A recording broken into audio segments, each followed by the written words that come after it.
Chapter 1176. Did Yun Jian mean that she was going to attack? The sorcerer goddess was going to attack? The people from the sorcerer tribe were all stunned. They stared at Yun Jian as if they had seen their savior. Yi, who stood beside Yun Jian, had a faint glint in his eyes. He suddenly arched a brow as if he had a plan in mind. Right now, Yun Jian was standing in front of everyone with an imposing aura. Her red lips curled into a chuckle. Lead the way. Yun Jian's aura was very strong. Even though she did not have any spiritual power, no one could ignore her aura. She was like a king. Sorcerer goddess, follow me. Wulon quickly stood up and walked in front to lead the way for Yun Jian. Just like that, the group of people went to the side courtyard in a grandiose manner. At this moment, in the side courtyard of the sorcerer tribe, it was a gloomy place surrounded by a bamboo forest. From time to time, the sound of birds chirping could be heard. In front of the side courtyard, a few well-dressed young men were holding 3 or 4 young girls from the sorcerer tribe and touching them. Ha, run. Run again. Let's see where you can run to. Little beauty, just give in to me, ha. One of the most luxuriously dressed young men stopped a young which dressed in black and began to grope her. Go away. Don't touch me. The young girl from the sorcerer tribe cried out in despair. Then, the young girl from the sorcerer tribe wanted to rush to the wall and protect her innocence with her death. Other than cultivating spiritual power, the people from the Yulong mainland had the same physical body as the people from Earth. They would die if they hit the wall. However, before the young girl from the sorcerer tribe could rush over, the chubby young man grabbed her hand and said, Hey, little beauty, I haven't had my fun yet. How can I let you die? The young man grabbed the young girl from the sorcerer tribe's hand and pushed her down, tearing her dress. Before the chubby hand could reach the young girl from the sorcerer tribe, the young man suddenly felt a strong force kick his waist. Then, the young man was sent flying by the strong force. Bam! The young man did not even have the chance to react before he was kicked far away by Yun Jian, who suddenly appeared. Uffed. The young man was sent flying and spat out a mouthful of blood.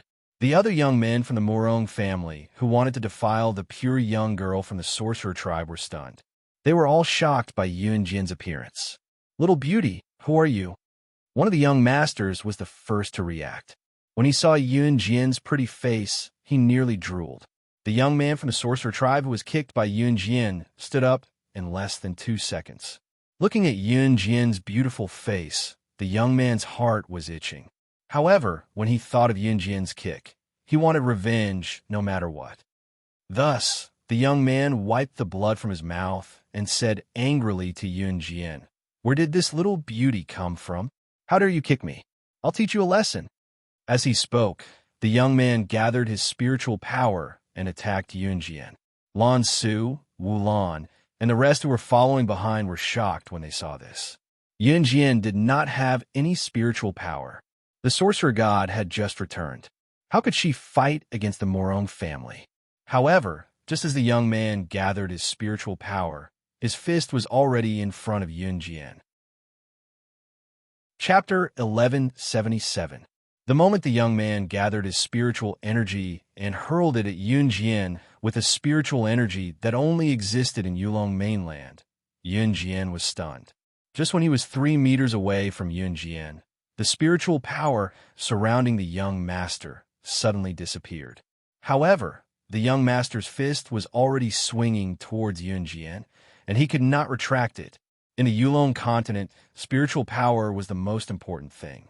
As a citizen of the Yulong continent, they only had one more spiritual power than the people of Earth. In other aspects, the people of the Yulong continent were no different from the people of Earth. In other words, if the people of the Yulong continent suddenly lost their spiritual power, coupled with the fact that the people of the Yulong continent relied on their spiritual power and did not have much physical training, the people of the Yulong continent who lost their spiritual power were even weaker than the people of Earth. The young master looked strong because of his spiritual power. However, when he was less than 3 meters away from Yun Jian, his spiritual power suddenly disappeared. It was as if the young master had suddenly become an earthling without spiritual power. He was even weaker than the people of Earth in terms of physical strength. He was even weaker than the people of Earth. For such a person to be in the hands of Yunjian, who was known for her decisiveness in killing, it was easier than killing an ant. Everyone present was dumbfounded. However, in the next second, they saw the young master being kicked by Yunjian into a huge rock far away. His internal organs were smashed, and he died on the spot. Everyone was stunned by this scene. However, what shocked everyone was that Yunjian's ruthless skills were only one of the reasons. The most important point was that there was only one person in the world who could make anyone from the Yulong continent lose all their spiritual power within 3 meters of them. That person, she was Sorcerer Goddess. Sorcerer Goddess has returned. Sorcerer Goddess, please ensure the prosperity of the Sorcerer tribe forever. Sorcerer Goddess. Sorcerer Goddess. In an instant, the people from the Sorcerer tribe who came along all screamed. Their shouts shook the sky. Sorcerer Goddess had really returned. Because of Yunjian's move just now, she was able to make anyone from the Yulong continent lose their spiritual power within 3 meters of her. This was the essence of the Sorcerer Goddess. The reason why the Sorcerer Goddess in her previous life was so strong was because of her unique physique. As for the second reason, it was because of her strong spiritual power. However, Yunjian, who did not have spiritual power, was unrivaled in the Yulong continent. Of course, she could make anyone from the Yulong continent lose their spiritual power within 3 meters of her, turning them into an earthling like her. Based on this alone, Yunjian was unrivaled in Yulong mainland. This was the Sorcerer Goddess of the Sorcerer tribe. She was the reason why she was strong. The Sorcerer tribe, the Sorcerer Goddess. At this moment, the young masters of the Murong family looked as if they had eaten dog poop. Who in the Sorcerer Goddess in the Sorcerer Goddess? In the Yulong continent, who did not know that the Sorcerer God had a physique that could make people within 3 meters lose all their spiritual power in an instant. However, the young lady in front of them was actually the Sorcerer Goddess? This was too inconceivable, wasn't it? However, just as the people present were beginning to accept this fact, C.E., who was standing beside Yunjian, suddenly pulled Yunjian into his arms. Seeing this, the people from the Sorcerer tribe widened their eyes. The Sorcerer Goddess had always been alone. Who was this man? How could he pull the Sorcerer Goddess into his arms? However, before the crowd could react, C.E. stretched out his hand. He stretched out his hand and used a spiritual power that was enough to destroy the entire Yulong continent to grab the young masters of the Murong clan. In the next second, the young masters of the Murong clan were smashed into a river of blood by C.E.'s mental strength. A few living people, not even a single bone, was left. They were crushed into blood on the spot by someone's mental power. The people from the Sorcerer tribe widened their eyes in fear. It was also at this moment that C.E., who was holding Yunjian, broke into a smile. His mask was ordinary, but it could not hide his radiance. In the next second, C.E. looked at Yunjian tenderly. His gaze was gentle as he spoke softly in the most pleasant voice in the world, uttering the most touching words. Xiao Jian, I'm willing to use the fall of the Murong clan as a betrothal gift to marry you. After that, a powerful marriage contract formation gathered beneath C.E. and Yunjian's feet to form a 5-star formation and opened up abruptly. It was a force stronger than the Sorcerer Goddess. Chapter 1178. What did C.E. say just now? He said that he was willing to use the fall of the Murong family as a betrothal gift to marry Yunjian. The first sentence was the main point, and the second sentence was also the main point. He actually had the ability to destroy the Murong family. This man actually had the ability to destroy the Murong family. Wu Lan and the surrounding elders were all dumbfounded. After thousands of years of development, the Murong family had flourished to a new level. But C.E. actually said he wanted to use the fall of the Murong family as a betrothal gift to marry Yunjian. He needed to have the ability to destroy the entire Yulong mainland to be able to do that, unless he came from the gods' mainland. As for the second sentence, it was even more unbelievable. He actually wanted to marry the sorcerer goddess of the sorcerer tribe. The sorcerer goddess had found spouse. The sorcerer goddess, who had been alone for thousands of years, had found a spouse. There was nothing more shocking than this. However, at this moment, no one was more shocked than Lan Su. See, he had a human skin mask on his face, but Lan Su knew that Ce was the Lord Immortal. The Lord Immortal was really going to marry the sorcerer goddess? Lan Su knew about the Lord Immortal. He was a supreme existence in the gods' mainland that controlled all the continents. It could be said that in the entire universe, no one was more powerful than the Lord Immortal. The exit from a Yulong mainland to Earth had been created by the Lord Immortal by tearing space apart.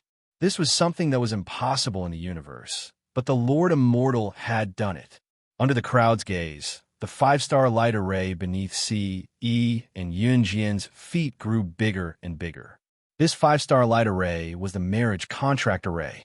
Under the crowd's gaze, the 5-star light array grew bigger and bigger until its light enveloped the entire world. To be able to cause such a huge light during the marriage contract, it was enough to show that the two people who were going through the marriage contract were kings among men. The light completely enveloped Yunjian and Ce, and a loud explosion was heard. The people standing around widened their eyes in shock. Only the marriage of two extremely powerful people could create such a huge 5-star light array. The 5-star light array that Ce had triggered was probably the entire Yulong mainland. No, it had never appeared on any continent in the entire universe. Oh my God, someone exclaimed. Ce and Yunjian's figures were completely enveloped by the 5-star light array. Adam and Masen were also surprised. Lan Su was so shocked that she couldn't control herself. Could this man be from the gods' continent? Someone exclaimed in shock. To the people of the Yulong continent and other continents, the deity continent was the place where the gods lived. There was once a rumor that the sorcerer god came from the deity's continent, but this rumor had never been proven.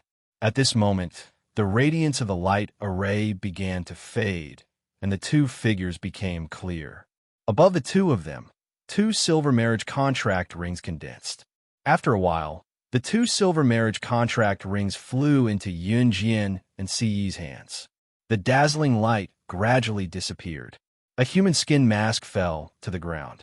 Ce's mask had fallen off. At that moment, Ce's perfect and handsome face attracted everyone's attention. His face was cold, aloof, and deep, giving people the feeling that he was a king. At that moment, Wu Lan and the others immediately knelt down in front of Ce when they saw his face. Wu Lan and the others were even more shocked than when they saw Yunjian and the return of the sorcerer god. Wu Lan's eyes widened, and she was so scared that she fell to the ground and exclaimed to Ce, Lord Immortal. Chapter 1179. Ani.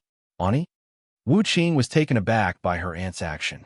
When she came back to her senses, she glanced at Ce's enraged face and felt a tinge of jealousy toward Yunjian, who was protected in his arms. This man was so handsome, so that ordinary face just now was fake. Wu Qing was shocked when she heard how Wu Lan addressed Ce. In the sorcerer tribe, the sorcerer god was the most commonly remembered name. But who didn't know about the Lord God? If the sorcerer god was a mythical figure, then the Lord God was like the gods in the modern world. He was an existence that was impossible to come into contact with. That was why Wu Qing only reacted after being stunned for a while. It was only then that Wu Qing and her friends knelt down in front of Ce. Lord God, As the leader of the sorcerer tribe, Wu Lan had always been a calm and steady person. But when she saw Ce, she completely lost control. God, the man who forced the sorcerer god to sign a marriage contract with her was the Lord God. The Lord God. Wu Lan had lived for so many years. She was lucky enough to see Ce at an anniversary ceremony 1,000 years ago. At that time, Ce, who was the Lord God, was personally welcomed by the most powerful king of the Yulong continent. Wu Lan trembled in fear when she recalled the scene. Even when the most authoritative king of the Yulong continent said something wrong, A protector by the Lord Divine Lord's side immediately crippled the most authoritative king of the Yulon continent on the spot. The king of the Yulon continent was replaced. At that time, this incident was considered a major event that shook the entire Yulon continent. The ruler of the Yulon continent was the king, and this king was chosen from a competition among all the strong people of the Yulon continent. He was the most powerful person in the Yulon continent. Of course, the sorcerer god was not interested in the competition for the throne of the Yulon continent. Otherwise, the king would not have been able to sit on the throne. However, even this king of the Yulon continent had to bow and scrape in front of the Lord Divine Lord. Even the previous king had been crippled by the Lord Divine Lord Protector just because he said one wrong thing in front of the Lord Divine Lord. At that time, Wulon was also present. She knelt below and clearly heard the reckless king say to the Divine Lord, the witch god of the sorcerer tribe, she did not attend the ceremony today. She definitely won't come. With just this one sentence, the Lord Divine Lord had directly ordered the protector beside him to cripple this king. At that time, Wulon found it strange as well. Why did the Lord God depose the king of the Yulon continent just because of this one sentence? But now it seemed that Lord Divine Lord forcefully entered into a marriage contract with Lord Sorcerer God. Could it be that the Divine Lord had already taken a liking to the Sorcerer God thousands of years ago? Thinking of this, Wulon almost jumped up from the ground. But back then, the Divine Lord and the Sorcerer God had never even met alone. How could it be? Wulon looked at Yunjian and Ce with a complicated look at her eyes. She saw Ce gently lift Yunjian's small hand. Then, he gave a charming smile and opened his mouth in front of everyone, declaring his sovereignty without hesitation. Chapter 1180. After Ce finished speaking, his lips curled up slightly. He would only reveal such a gentle expression when he was looking at Yunjian. Seeing Ce like this, even Wu Lan's old bones trembled. She was obviously shocked by Ce's expression. The Sir Immortal, who came from the deity continent and was extremely famous even in the deity continent, could actually smile at a woman? This was even more unbelievable than the flood in the Yulon continent. Yunjian had not spoken since the beginning, but her eyes were fixed on Ce with a hint of gentleness in them. It had to be said that Yunjian's heart had silently approved of this. Especially when she held the ring on her finger, her heart skipped a beat. A feeling that she had never felt before filled her heart. It was a warm feeling. Just as Wulon and the rest thought that Yunjian would say something, they heard Yunjian softly agree. Then she blushed. The sorcerer goddess was blushing. The surrounding people all looked on in a daze, unable to react for a while. Even Mo's son, who was standing at the side, could not help but sigh at this scene. His young master's actions were so fast. However, at this moment, Ce held Yunjian's small hand and turned to look at Wulon. His tall figure made people tremble just by looking at him. After a pause, just as Wulon knelt in front of Ce and was so frightened by Ce's aura that she did not dare to move, Ce's cold voice sounded, "Murong clan, lead the way." Hearing Ce's words, Wulon and the rest of the sorcerer tribe quickly understood. Was the Sir Immortal going to stand up for the sorcerer tribe? The Murong clan was definitely done for this time. For thousands of years, the Murong clan had humiliated the innocent girls of the sorcerer tribe to the point that both humans and gods were furious. This time, the sorcerer goddess had returned. The Sir Immortal had also become the sorcerer goddess's man. The Murong clan was finished. Wulon quickly stood up and led the way like the wind, leading everyone to the Murong family. She could not wait to destroy the Murong family. The members of the shaman tribe hated the Murong family to the core. At this moment, in front of the main hall of the Murong family, there were many people sitting here. There were both men and women, but most of them were older. There were also a few younger ones. These young people were undoubtedly the hope of the Murong family's new generation. At that moment, an old man who appeared to be in his 40s was sitting at the very top of the Murong family. He was, without a doubt, the head of the Murong family, Murong Jing. At this moment, Murong Jing was sitting at the top, looking down at the group of people below. Where's Hua? Murong Jing asked solemnly as he turned to look at a young man with decent looks. Patriarch him? He brought people to the shaman tribe. He said that he wanted to find a clean girl from the shaman tribe to have some fun with. The young man called Yu laughed cruelly and spoke in an extremely lascivious manner. This person's name was Murong Yu. He often went to the shaman tribe to persecute poor girls. I told you not to go to the shaman tribe to cause trouble. You better take it easy in the future. If one day the sorcerer goddess of the shaman tribe returns. When Murong Jing mentioned the sorcerer goddess of the shaman tribe, his voice trembled with fear. However, before Murong Jing could finish speaking, Murong Yu snatched the right to speak. Hey, Patriarch, where did this sorcerer goddess come from? If the shaman tribe really had a sorcerer goddess, how could they have fallen to their current state? Those girls from the shaman tribe are really clean. TSK, I don't even want to get out of their bed. Murong Yu spoke even more impudently. Chapter 1181. Don't talk nonsense. The sorcerer god of the sorcerer tribe has never lied. Murong Jing was obviously much more mature than Murong Yu. He frowned and said, Murong Jing had already existed when the sorcerer god of the sorcerer tribe existed. However, at that time, Murong Jing was a person with no status at all. Therefore, he was not qualified to see the sorcerer god or the divine lord's true appearance. However, even if he had never seen the sorcerer god or the divine lord's true appearance, Murong Jing had heard a lot about them. The deeds of the sorcerer god of the sorcerer tribe could be considered a legend. Therefore, Murong Jing was secretly afraid when he saw his juniors treat the sorcerer tribe members like this. If the sorcerer god came back one day and saw this, wouldn't the Murong family be finished? Oh, clan leader, what era is it now? What sorcerer god? I think it's just the sorcerer tribe's imagination. Besides, even if the sorcerer god comes back, what can she do? I don't believe that even if the sorcerer god comes back with the sorcerer tribe's current ability, they will still obediently become our slaves. Murong Yu said confidently. As he spoke, he stuck out his tongue and licked his lips. He was already thinking about how to play with the girls of the sorcerer tribe. However, just as Murong Yu finished speaking, the door in front of the hall was suddenly kicked open by someone. Murong Jing's eyelids twitched. He was so scared that he sat up straight. However, at this moment, a slender figure stopped and entered. Then, a tall figure followed this slender figure into the hall.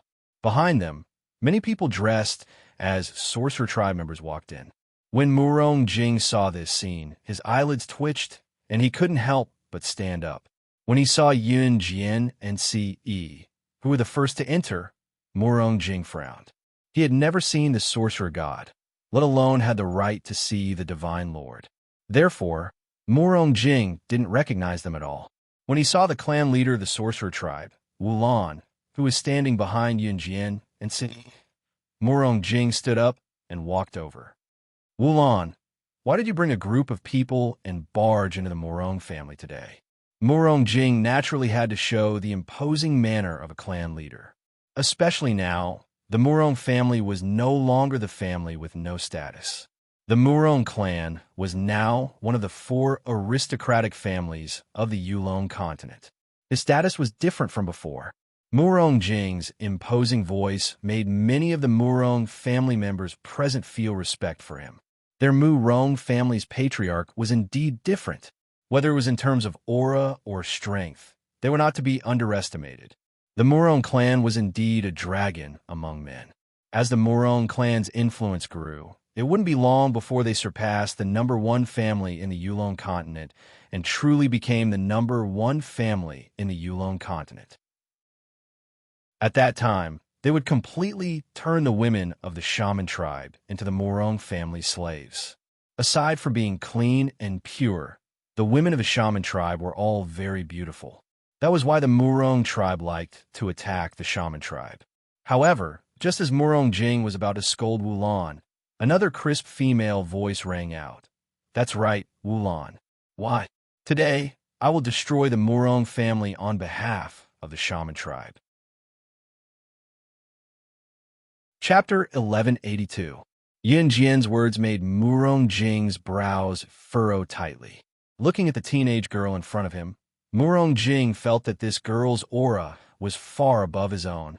Murong Jing's intuition told him that he couldn't afford to offend her. You are. Murong Jing frowned and asked softly. However, just as Murong Jing asked this question, Yun Jian suddenly smiled. Before Yun Jian could say anything, the sorcerer tribe, standing behind her, shouted excitedly, "Sorcerer God! Sorcerer God! Sorcerer God!" The sorcerer tribe members were extremely excited at this moment. All sorcerer tribe members hated the Murong family to the core. Even many of the sorcerer tribe women standing here had been violated by the Murong family members. Many of them had lost their virginity because of the Murong family's men. The sorcerer tribe members hated the Murong family so much that they couldn't bear it anymore. In the Yulong continent, the survival of the fittest, the strong were respected, and the weak were bullied. This philosophy was deeply rooted. At this moment, Murong Jing suddenly heard the sorcerer tribe members call Yun Jian the sorcerer god. He was so scared that his entire body stiffened. Your master sorcerer goddess? Murong Jing pointed at Yun Jian, unable to contain his shock. As for the group of people from the Murong family, they heard the sorcerer tribe members call Yun Jian. A few of the younger generation didn't know the sorcerer god's ability back then, so at this moment, they all laughed loudly. Especially Murong Yu. His laughter was especially intense. Ha ha ha! This girl is the sorcerer god? The legendary sorcerer god of the sorcerer tribe? This is a joke, right? I thought the sorcerer god of the sorcerer tribe was an old woman. Did you sorcerer tribe members randomly find a beautiful girl to make up the numbers? Murong Yu chuckled. At the same time, he looked at Yun Jian with a lascivious gaze. Everyone present clearly saw the evilness that flashed through his eyes. Murong Yu was staring at Yun Jian's ravishing face with a malicious gaze before he cackled and said, "That's right, Yun Jian's pretty face. Little girl, you're so beautiful. Do you want to follow me? I guarantee that you'll have a good time." Before he could say the word, heaven, Murong Yu suddenly felt an invisible hand grab his throat and lift him up from the ground. Cough, cough, cough. Murong Yu was startled. He desperately stretched out his hand, trying to break free from the invisible palm. Not far away. See, he stretched out his hand and used his spiritual power to lift Murong Yu up from the ground. "Do you think a piece of trash like you can covet my woman?" See, he said coldly. As he spoke, a terrifying killing intent flashed across his eyes. "Sorcerer God, Lord Divine Lord, please uphold justice for our sorcerer tribe. We'll return the humiliation that we've suffered for thousands of years to the Murong family." Wulan stood behind Si. At the same time, she directly knelt down in front of Yun Jian and Si and shouted loudly. Everyone from the sorcerer tribe knelt down in front of Yun Jian and Si and shouted with all their might. "Sorcerer God, Lord Divine Lord, please uphold justice for our sorcerer tribe. We'll return the humiliation that we've suffered for thousands of years to the Murong family." The sorcerer tribe members shouted with all their might. For a moment, their shouts could be said to have broken through the sky. In spite of it, be it Murong Yu who was choked by Si Yi's mental strength, Murong Jing, the head of the Murong family, or everyone else in the family, all of them were completely stupefied. "God, your Lord Divine Lord?" Murong Jing looked at Si and was so frightened that he knelt down on the spot. Chapter 1183. One was the Lord God, and the other was the sorcerer god. No matter which one it was, they were all well known in the Yulong continent. There were even some children who were unwilling to cultivate spiritual power. Their parents would use such words to scare their children. If you don't want to cultivate spiritual power, fine. Children who don't cultivate spiritual power will be eaten by the Lord God and the sorcerer god. The Lord God and the sorcerer god had already become frightening existences in the entire Yulong continent. Because of their strength, compared to the sorcerer god, the Lord God was indeed from the gods' continent. What was the gods' continent? The gods' continent was the place that directly controlled the life and death of all continents. There were also people who said that the sorcerer god came from the gods because of his strength. Murong Jing had heard of this before, so he was afraid of the sorcerer god whenever he heard the name. Because he had heard that the sorcerer god had torn a god from the gods' continent into two halves. The gods' continent. It wasn't hard to imagine that the people from the gods' continent were all gods. That was the place where people were immortal and indestructible. That was also the place where the gods lived. However, a god from the gods' continent had been torn into two halves by the sorcerer god with one hand and died on the spot, killing a god with one hand.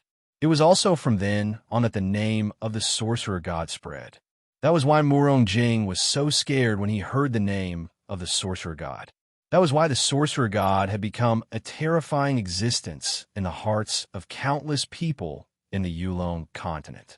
As for the Lord God, there were rumors that the Lord God was the ruler of the gods' continent. There were also rumors that the Lord God was the son of the king of the gods' continent. No matter which continent, the ruler was called the king.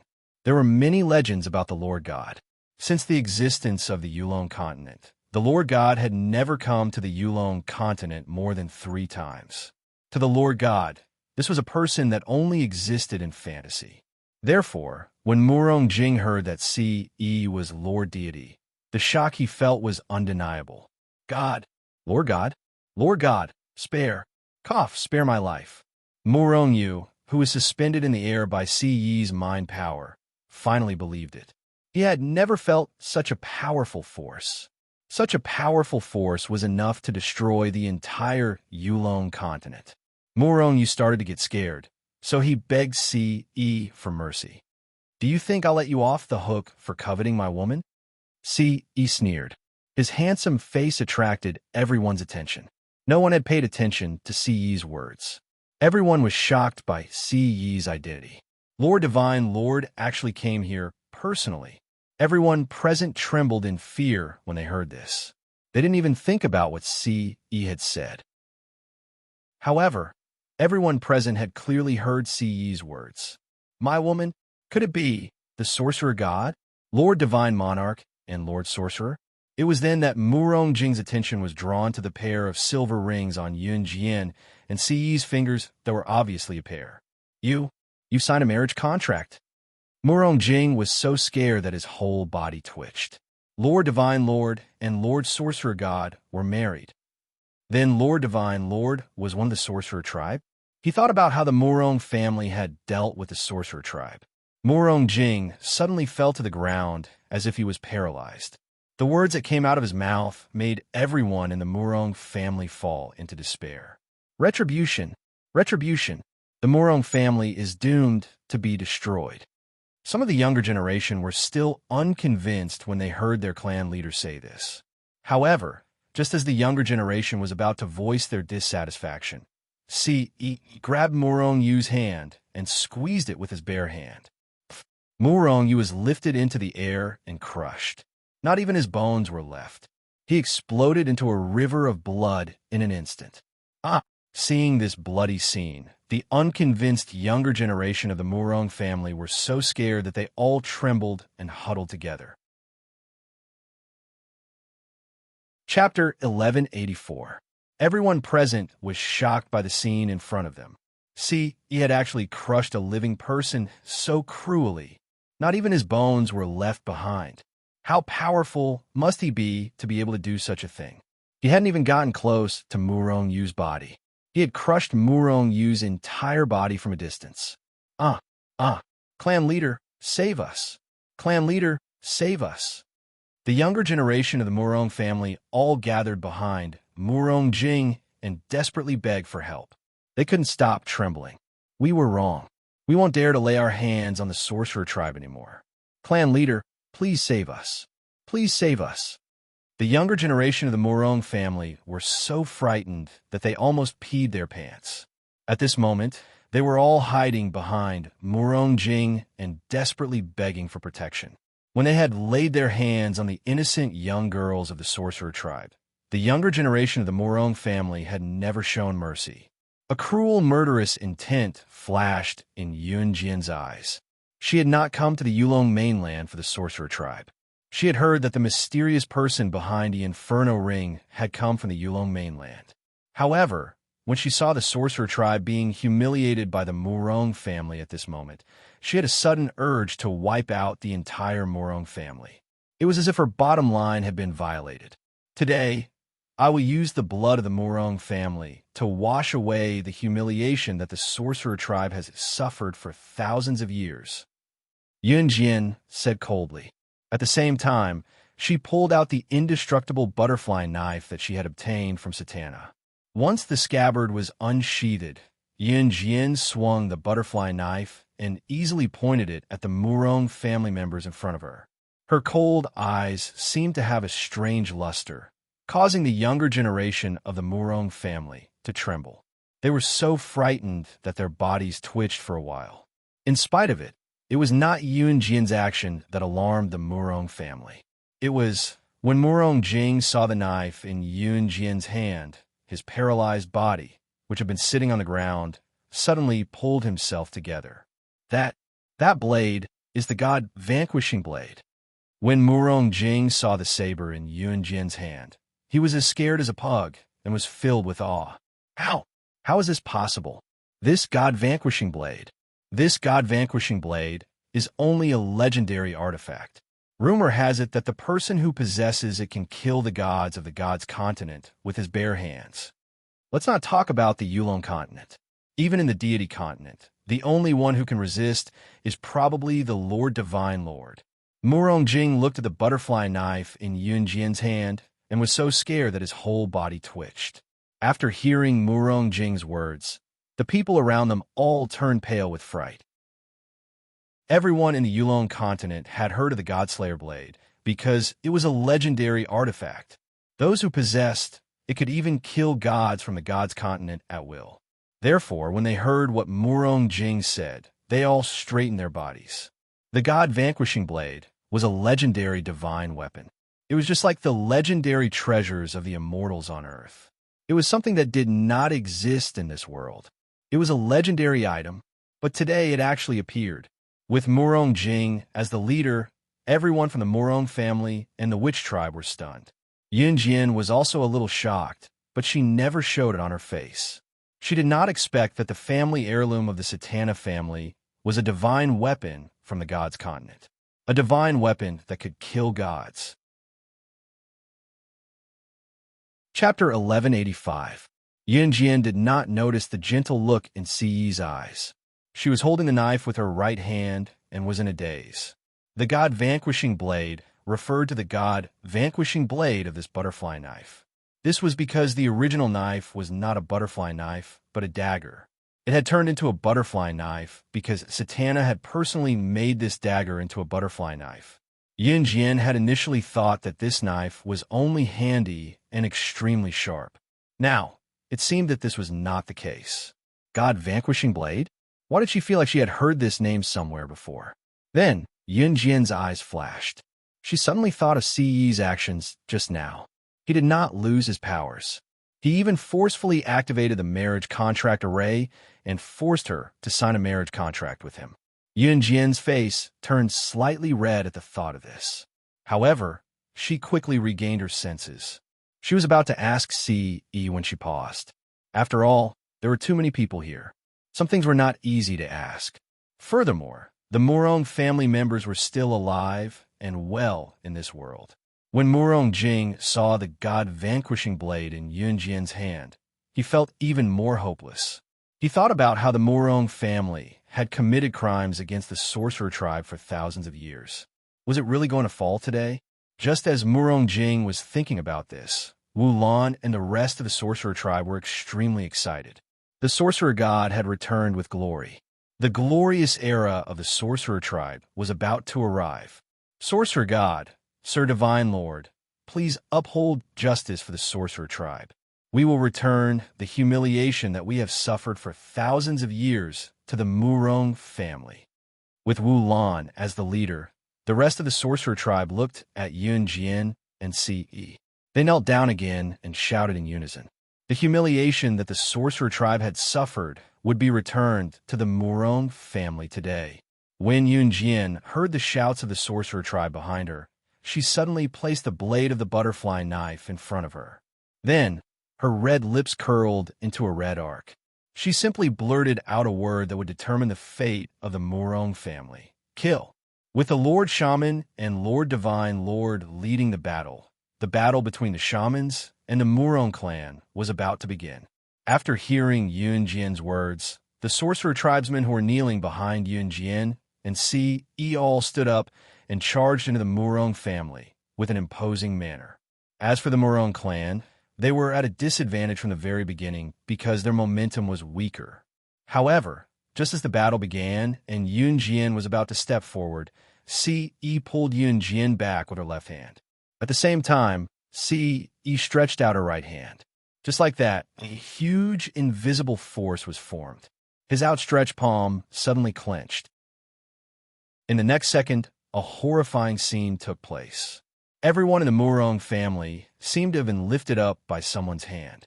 Even the head of the Murong family, Murong Jing, was no exception. Everyone was lifted up into the air and grabbed by their throats. In the next second, a pu sound was heard. Everyone in the Murong family was lifted up into the air, and Ce clenched his fist. In just an instant, the thousands of people in the Murong family were reduced to blood with a pu sound. Not even a single bone was left. Thousands of people were reduced to blood in an instant. Blood flowed like a river. The sorcerer tribesmen were stunned. While they were relieved that they were not from the Murong family, they could not help but panic at the power of the Lord Divine Lord. This was the dignity of a strong person. If he wanted to destroy an aristocratic family that had accumulated over thousands of years in the Yulon continent, he could do it with just a wave of his hand. Chapter 1186. Ce squeezed his hand and used his spiritual power to tear everyone in the Murong clan into a river of blood. The Murong clan was instantly shrouded in a river of blood. Anyone who had seen this scene would never forget it. Emo, Sun, and Adam, who were standing on the side, hadn't spoken a word since a moment ago. However, Lan Su was excitedly grabbing Adam's hand at this moment. She didn't even realize that she was grabbing Adam's hand excitedly. She was so excited that she almost jumped up. She had waited for thousands of years. The great witch god had finally returned. The witch race had finally returned to its former glory days. There was a flower-like smile on Adam's face at this moment, because a certain tender little hand was grabbing her tightly, and she hadn't noticed it yet. Adam felt that his young master was particularly cool at this moment. He had tried every means to get Lan Su close to him some time ago, but he hadn't been able to do so. As a result, Ce had destroyed the Murong clan with a wave of his hand, and Lan Su had been tightly grabbing his hand this time. This feeling made Adam feel very good. Cough. The smell of blood here is too strong. I'll go out for a walk. Emo-san saw that Adam was grabbing Lan Su's tender hand in broad daylight. He almost choked. After coming back to his senses, Emo-san said this, then turned around and left the place, heading outside. See, he had destroyed everyone in the Murong clan. Then, he pulled Yunjian's little hand and left. The people of the witch race didn't dare to say anything when they saw this. Moreover, Ce and Yunjian had already signed a marriage contract. So, they were already husband and wife. The people of the witch race would naturally deal with the aftermath of the Murong clan's annihilation. News always spread the fastest in the Yulon continent. The news that the Murong clan had been annihilated had spread throughout the Yulon continent in less than an hour. The head of the 4 big clans of the Yulon continent was the #1 aristocratic clan of the Yulon continent, the Huyin clan. The Huyin clan was the #1 aristocratic clan of the Yulon continent. The Huyin clan had been famous for thousands of years like the witch race. However, the difference between the Huyin clan and the Shaman clan was that the Huyin clan had always been a famous aristocratic clan since 1,000 years ago. In fact, it had never declined. Moreover, the status of the Huyin clan was second only to that of the Shaman clan 1,000 years ago. Back then, the sorcerer tribe was the #1 family in the Yulon continent. No aristocratic family could surpass him. Therefore, the Huyin clan had become the #1 aristocratic family of the Yulon continent after the sorcerer race had declined. An old man in his 50s was sitting on a chair at the top of the Huyin clan's main hall. He was holding a walking stick. Many juniors were seated beside him. This 50-something-year-old man was the patriarch of the Huyin clan. His name was Huyin Ba. Huyin Ba was sitting at the top. He was frowning as he listened to the news that had just come from not far away. After a moment of silence, Huyin Ba finally opened his mouth. With the dignity of a patriarch, he calmly said, "What did you say?" The Murong family was actually destroyed by the shaman tribe? The person who was standing not too far away to deliver the news replied without hesitation. "That's right. The Murong family has been destroyed. I don't know where the shaman tribe got the ability to destroy the Murong family this time." The person remained silent for 2 seconds. Then, he continued to speak. "There are rumors that the Lord Witch God of the shaman tribe has returned. The people of the Murong clan who knew that the Lord Witch God and the Lord God had returned had all died. Therefore, this person was only guessing at the moment. He didn't have any concrete evidence. Impossible. How can the Lord Witch God return?" Murong Ba refuted this person in a decisive manner. Murong Ba didn't hold back since he had said this. Chapter 1187. The patriarch of the Huyin clan, Huyin Ba, had a long-term plan. The sorcerer race had already declined. However, eradicating the sorcerer race wasn't something that could be done in a short period of time. It must be known that the sorcerer race had been the #1 aristocratic family in the Yulon continent for thousands of years. Eradicating the sorcerer race was even more difficult than eradicating the Murong clan. The reason why Huyin Ba didn't dare to act rashly was very simple. The Murong clan had been exterminated. Huyin Ba felt that the sorcerer race hadn't done this. He also didn't believe that the sorcerer god of the sorcerer race had returned. Therefore, there was only one explanation for the Murong clan's extermination. There was an 80% chance that the sorcerer race had joined forces with a powerful clan to eradicate the Murong clan. In other words, the sorcerer race had an expert helping them from behind. Therefore, Huyin Ba planned to take his time and planned to slowly eliminate the sorcerer race. Yun Jian and Si didn't know what had happened in the Huyin clan. Even the people of the sorcerer race didn't know about it.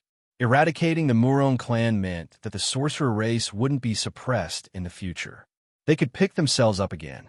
Yun Jian and the others have been arranged to stay in the sorcerer race's most luxurious main hall. Yun Jian and Si were standing in a bamboo forest in the sorcerer race's main hall. Yun Jian had taken the initiative to call Si over. It was very quiet here. Even the people of the sorcerer race rarely came here. Yun Jian raised her head and looked at Si. She pursed her red lips. Then, she took out the butterfly knife made from the god-destroying blade and placed it in her hand. Yun Jian slowly raised her head and looked at Si. She wiped her red lips. Her beautiful face and clear eyes fascinated Si. Yun Jian paused for 2 seconds. Then, she asked Si, "Is this yours?" Yun Jian raised her hand and shook the butterfly knife in her hand. "You gave this to me, didn't you?" She did not ask the latter question in a questioning tone. Instead, she spoke to Si with certainty. She looked at Si, only to see Si raise his eyebrows. Hearing Yun Jian's question, Si would never hide the truth from Yun Jian. He replied decisively, "Yes." At the same time, he reached out and pulled Yun Jian into his embrace. Mesmerized by the girl's fresh and clean scent, Si could not help lowering his head and bending down to Yun Jian's ear, where her collarbone was, to savor her wonderful scent as he explained, "There's no need for that. I did forge the god-vanquishing blade into a butterfly knife and asked Satana to pass it to you." In other words, Satana did not give his family heirloom to Yun Jian. Compared to Satana's family heirloom, the god-vanquishing blade in Yun Jian's hand was the true treasure. Compared to Satana's family heirloom, the blade of the butterfly knife in Yun Jian's hand was the true divine weapon. It was one of a kind in the world. It could be said that the two could not be compared at all. See, he had merely borrowed Satana's hand to pass the god-vanquishing blade that he had personally ordered his men to modify into a butterfly knife to Yunjian. Yunjian did not ask where Si got the knife. She was suddenly touched that he had given her such a precious item without a word. Yunjian's heart warmed. Just as she was about to say something in gratitude, Si's shameless words were heard. "Xiao Jian, don't move. Let me touch you." Just as Yunjian reacted, she felt a large palm reaching under her shirt. It went around her bra to latch onto a soft part of her and pinch gently. Chapter 1188. Shameless. Yunjian wanted to scream right then and there. It had never crossed her mind that Ce, who looked dignified and handsome on the surface, who was completely uninterested in women, was hiding such a just as she thought about it. Yunjian felt a large palm clasping a certain P in front of her chest. The feeling was truly let go. Yunjian did not hold Ce's hand, but she pushed Ce away with her flushed cheeks. As she spoke, she could not help blushing. How could Ce do as she wished? Finally, he had a lovely wife, and he was a normal man now. If it were not for the fact that his Xiao Jian was still young, he would have tortured her to the point where she could not get out of bed for days. "Be good. Let me touch you." Ce pressed his lips to Yunjian's ear and blew softly. If there was someone standing behind Ce right now, they would only see Ce bending down slightly. His actions and demeanor all revealed his handsomeness. No one would have thought that the prim and proper Ce was doing something so embarrassing to Yunjian. "Don't. We're outside. Someone will come." Ce's action made Yunjian blush. She was certain that she had never done something so thrilling in her life. They were in the wild too, although this was the territory of the witch tribe. The bamboo forest was near the mountain. They were in the wild with no one around, yet he was doing this to her. If someone were to see this, just as she thought about it, a voice rang out, "There's no one here. Come here and tell me." When Yunjian heard the voice, so did Ce, who stood behind her. There was a glint in Ce's eyes. With a smirk, he wrapped his other arm around Yunjian's slender waist while his other hand was wrapped around the girl's bountiful bosom that had never been claimed by anyone, unwilling to withdraw. In the next second, when the person who spoke was about to lead another person over, Ce hugged Yunjian and darted into a bush that was as tall as a person not far away. Seeing that someone was really coming over and Ce was rubbing a certain part of hers gently, Yunjian felt her face burning. As she thought about it, she peeked out from the bush and saw Lan Su and Wu Lan coming over.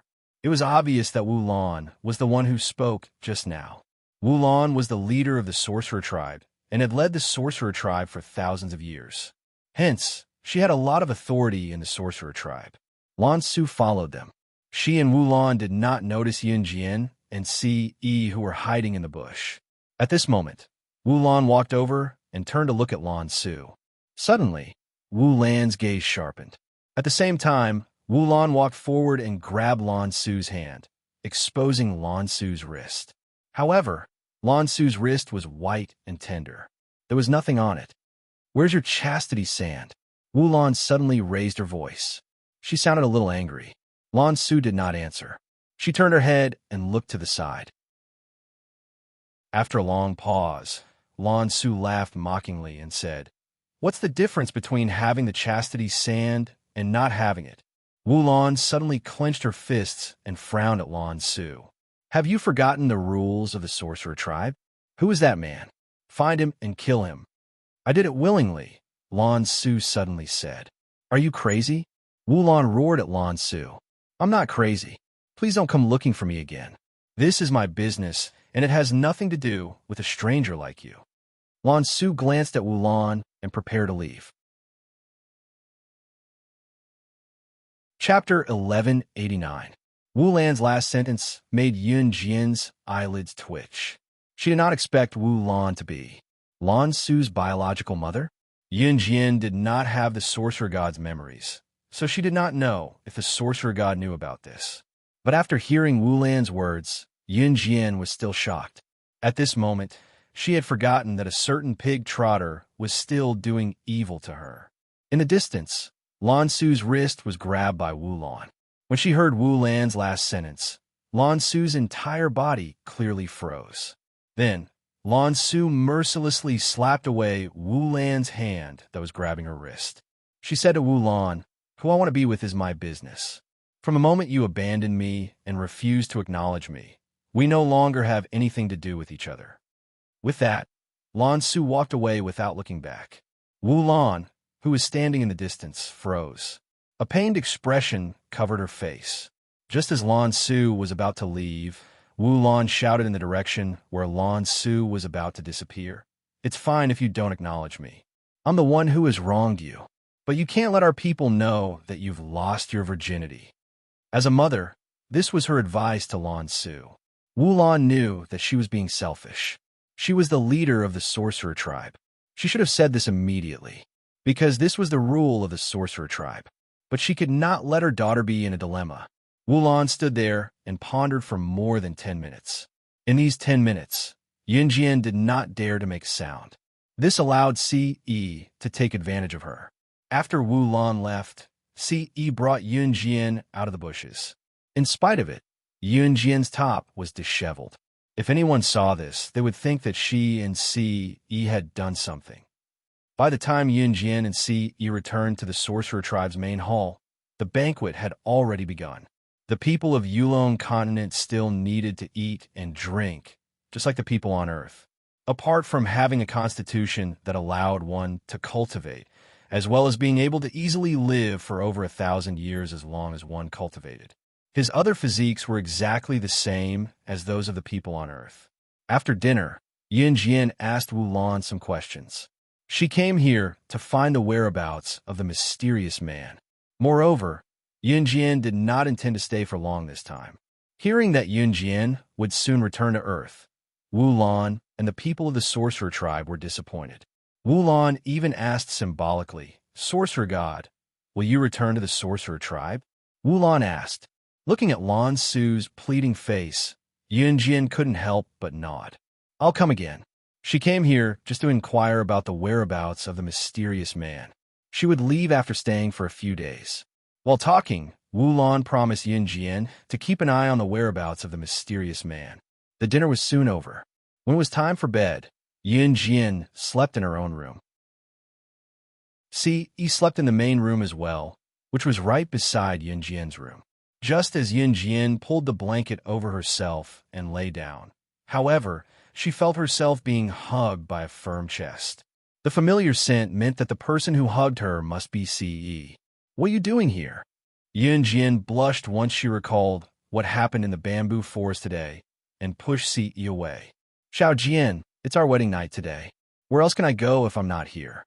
Ce lifted Yunjian's hand shamelessly and looked at the matching ring on her finger as he said matter-of-factly. Yunjian's cheeks flushed at his words. In the next second, Ce pounced on Yunjian, pressing himself on top of Yunjian. A certain part of him was swollen and hot, pressing against her softness through their clothes. "Xiao Jian, let's consummate our marriage." Ce's breathing quickened as he pressed himself on Yunjian, his deep and magnetic voice ringing softly. Ce's current image was completely different from his usual aloof attitude toward others. Chapter 1190. While Yunjian was drowning in shame, Ce's hand slid down her body to cup the girl's ample bosom again. Since Ce had signed a marriage contract with her, tonight was indeed their wedding night. In the dark, Yunjian extended her hands and placed them on Ce's firm chest. Just as she placed her hands on Ce's chest, a sharp glint flashed in Ce's dark eyes. His Xiao Jian knew how to take the initiative now. Just as Ce thought about it, Yunjian pressed her lips together. Her action was different from before. Even in the dark, Ce could clearly see Yunjian's pursed lips. Her bashful action was like a young woman who had just gotten married. Ce was mesmerized. Be in the past or now, the only person who could mesmerize him was his Xiao Jian. Ce was currently on top of Yunjian, a certain swollen part of his body pressing against her soft hole. Despite being separated by 2 layers of clothes, it was unbearably hot. In the dark, Yunjian's cheeks flushed even more. She turned her face to the side as she squirmed under Ce, bashfully like a young girl who had no experience in sex. Both of them were pressed together at a certain spot. Feeling it, Ce was close to spitting fire. Xiao Jian, don't move. Ce was at the limit of his tolerance. He was a normal man. Facing the woman he loved, especially when they were pressed so close together, Yunjian was still squirming. It was as if she was telling him to F***ck her. F***ck her. Yunjian was about to speak, but Ce covered her lips with his. She did not close her eyes, but she could clearly see Ce's sharp eyes with long and narrow lashes. Ce kissed her for a while. Yunjian's eyes were wide open throughout, blinking up and down. It was only when she was almost out of breath from the kiss that Ce let go of her lips. Yunjian panted softly. At the same time, she could feel the chilliness on her upper body. She did not know when Ce had taken off her top, even her bra. His palms were large, but Yunjian was well developed. His palm could not even cover one of her twin peaks. Yunjian's cheeks felt like boiling water as she blushed in embarrassment. Ce went to Yunjian's ear and coaxed her softly. Xiao Jian, call me by my name. She had never called him by his name before. He looked at Yunjian expectantly while his hands never stopped moving. Yunjian felt her breasts swell. She pushed Ce, but he could not get up. It was true that he was stronger than her. Yunjian's cheeks were still flushed. When Ce went close to her side, she suddenly called out softly, "Hubby!" Ce, who only wanted to hear Yunjian call him by his name, was stupefied on the spot by the soft voice. What did she call him? While Ce was stunned, Yunjian suddenly gave him a hard shove. Her push pushed Ce down, and she flipped over to straddle him, turning the position of being on top of a man from a woman's bottom to being on top of a woman from a man's bottom. Her lower body was still wearing pants, but her upper body was already naked. In spite of it, Ce was dressed neatly as if he was a gentleman who came to watch a show. Yunjian bent down and pressed her chest against Ce's chest. She removed Ce's top quickly and said with a smile, "Fair enough. I'm the one on top." Chapter 1191. It turned out that she had called him hubby just now to distract him so that she could turn the tables and take control of the situation. When Ce learned of Yunjian's intention just now, he was not angry. Instead, he looked at Yunjian with a smile. "Say it again," he told Yunjian gently, not planning to press Yunjian beneath him again. His Xiao Jian was the only one in this world who could distract him. Only his Xiao Jian was the only person in the world who could do whatever she wanted to him. Ce thought that even if his Xiao Jian held a knife to his neck or killed him, he would dote on her without hesitation. Even if she were to wreak havoc in a Hun group, not only would he not stop her, he would even help her. Ce had never thought that he would one day become like this for a woman. "What are you shouting for?" Yunjian was suddenly playful. She sat on Ce's upper body, their private parts pressed together with only 2 thin pieces of pants between them. Yunjian, who was sitting on Ce, purposely bent down to press her chest against his as she spoke, her waist moving her lower body and twisting it twice. Ce was almost burning with lust. He grabbed Yunjian's soft hand and pressed Yunjian beneath him once more. Ce's breathing was ragged as he panted with a smirk. All that was left in his eyes in the dark was his Xiao Jian. At the same time, Ce bent down and stuck his face close to Yunjian. His lips moved again as he uttered softly, "Xiao Jian, you're the one who started the fire. You'll extinguish it yourself this time." As Ce spoke, he held both of Yunjian's hands and raised them above her head with one hand while his other tugged at Yunjian's pants. "Don't!" Yunjian cried softly. Her cry, however, made Ce even more eager. When Yunjian called him hubby, her soft voice made Ce's lower body swell. He wanted to take off Yunjian's clothes and shove his desire into a sweet cave. With that thought, Ce did the same. He could not take it anymore. He could not take it anymore. His Xiao Jian, the Xiao Jian he loved so much. Now that his beloved Xiao Jian was lying half naked in front of him, he would not be a man if he could still hold himself back. At this moment, the words he had said to wait for her to come of age had long been thrown out of his mind. He wanted her. He wanted her. He wanted to combine his desire with her private parts, to make her truly and completely his woman. Yunjian's don't just now fueled Si Yi's ambition. His eyes were red as he reached out to rip off the pants that covered Yunjian's beautiful legs. Other than the panties she was not wearing a single piece of clothing. Yunjian was shaking when her last piece of underwear was ripped off. She pushed Si Yi but did not reject him. If she was still a little resistant when Si Yi touched her before, even if she was secretly looking forward to it, she had completely accepted it now. She loved him. It was a love that did not need words. It did not need to be mentioned all the time. When Yunjian lay naked beneath him, Si Yi finally could not hold it in anymore. Just as he unbuckled his belt and took off his pants, Yunjian's voice rang out.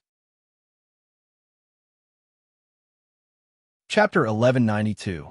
Si Yi was even more aroused by Yunjian's initiative. He kicked the offending clothes to the floor and pounced on Yunjian. He nibbled from her lips to her earlobes and then to her collarbones before moving lower and lower until he reached the pair of plump softness. Looking at the softness, Si Yi could not hold himself back as he bent down and kissed her. Yunjian shuddered at the man's sudden intimacy with the maiden's untouched territory. In spite of it, she hugged Si Yi back tacitly, unwilling to let go of him. Xiao Jian. The last words were buried between his teeth as Si Yi lowered his head and kissed the pea between her breasts effortlessly.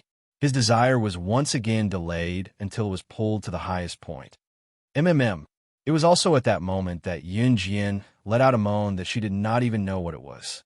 In the end, Si Yi held his lust against Yunjian and was about to break through everything. He paused and bent down to kiss Yunjian for a while before asking, Xiao Jian, I'm going in. Yunjian dared not look at Si Yi, but she nodded. Needless to say, her rosy cheeks were flushed. Just as Si Yi was about to enter, however, a shout came from outside the door. It was very untimely. Young madam, something happened to Lan Su. Young master isn't in the room, so I'm here to look for you. He didn't need to listen to this familiar voice to know that the owner of this voice was Senator Si Yi, who was going to break through the last hurdle and make the person he loved completely his, heard the voice that came at an untimely moment. He almost punched the bedsheets, resisting the urge to strangle Senator Si Yi's muffled voice rang out. Go outside and wait. Imo-san did not enter the room. He stood outside the door and shouted into Yunjian's room. He dared not enter the young madam's room casually. If he did, it would be strange if his young master did not kill him. However, when he heard his young master's voice coming from inside the room, Imo-san was completely stunned. He stood there stupidly, and the anxiety in his heart was instantly forgotten. For a moment, he really couldn't react. Get the hell away from me. This was one of the few times Si Yi lost his temper. Seeing that Imo-san was still outside the door, Si Yi growled again. At the same time, he was holding Yunjian's soft body, feeling impulsive. Just a little bit more, and Xiao Jian was going to be his woman. But in the end, he was interrupted by Imo-san, that stupid donkey. It was the first time Si Yi felt so impulsive. At the same time, his desire was swelling. It was also the first time Si Yi found Imo-san an eyesore. Before Imo-san, who was standing at the door and realized that he seemed to have realized something terrible was going on, he stumbled when he heard Si Yi's growls. Eventually, he steadied himself and turned to walk away. Yunjian, who was pinned down by Si Yi, knew that it was not going to happen today. Seeing Si Yi's impulsive look, Yunjian hugged Si Yi back out of worry for Lan Su. At that moment, Si Yi looked like a kid who was caught stealing candy and had his candy confiscated. Chapter 1193. As Yunjian spoke, she glanced at Si Yi, who had a dark expression on his face. She had never seen Si Yi with such a dark expression before. Looking at his dark face and his uncontrollable expression, Yunjian snickered. Then, She gently pushed Si away and quickly put on her clothes. After she was properly dressed, Yunjian paused for a moment. Then, she walked over to Si and gently gave him a kiss. It was only then that Si's handsome features relaxed slightly. He kissed the girl's sweet lips for a while before releasing the frown that was initially furrowed. "I'll go too." Seeing that Yunjian had quickly put on her clothes, Si also quickly put on his clothes. Out of the corner of his eye, he caught a glimpse of the red hickeys around Yunjian's collarbone. Those were obviously marks left by himself. Si's face that was dark earlier was now relaxed. Suddenly, Si felt a sense of joy. Although he hadn't completely taken over her body, he had touched her from head to toe. Not only had he touched her, he had even kissed her. Where could she escape to in this lifetime? His woman, one day, would completely become his. Even if he had to climb a mountain of swords or plunge into a sea of fire, he would accompany her. He would pamper his woman. Whoever liked to watch could go and be envious. Seeing that Yunjian didn't realize that there were red hickeys planted on her body, Si's eyes lit up. It was bright red, especially under the light. As long as one glanced at it, it could be seen clearly. Si's lips curved into a handsome smile. He didn't remind her and was already dressed properly. However, Yunjian ran out and Si followed her. After all, Lan Su had been with Yunjian for such a long time. She had developed feelings for Yunjian. Furthermore, in Yunjian's heart, she had already treated Lan Su as one of her own. If that wasn't the case, Yunjian wouldn't have been the first to rush forward when she saw the Murong family bullying the witch tribe. It was precisely because the Murong family had attacked Lan Su and Adam on Earth. Adam had been seriously injured when he was ambushed in order to protect Lan Su.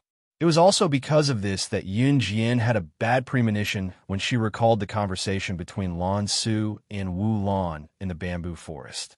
Hence, she walked even faster. At this moment, in the witch tribe's main hall, Lan Su was standing in front of Wu Lan and the other witch tribe elders beside her. Wu Lan's expression was terrible. As for the other elders of the sorcerer tribe, their attitudes were unyielding. In front of the witch tribe's main hall, Adam had just run over from his bedroom when he heard the commotion. However, he was stopped outside the main hall by the witch tribe. The sky was dark and silent.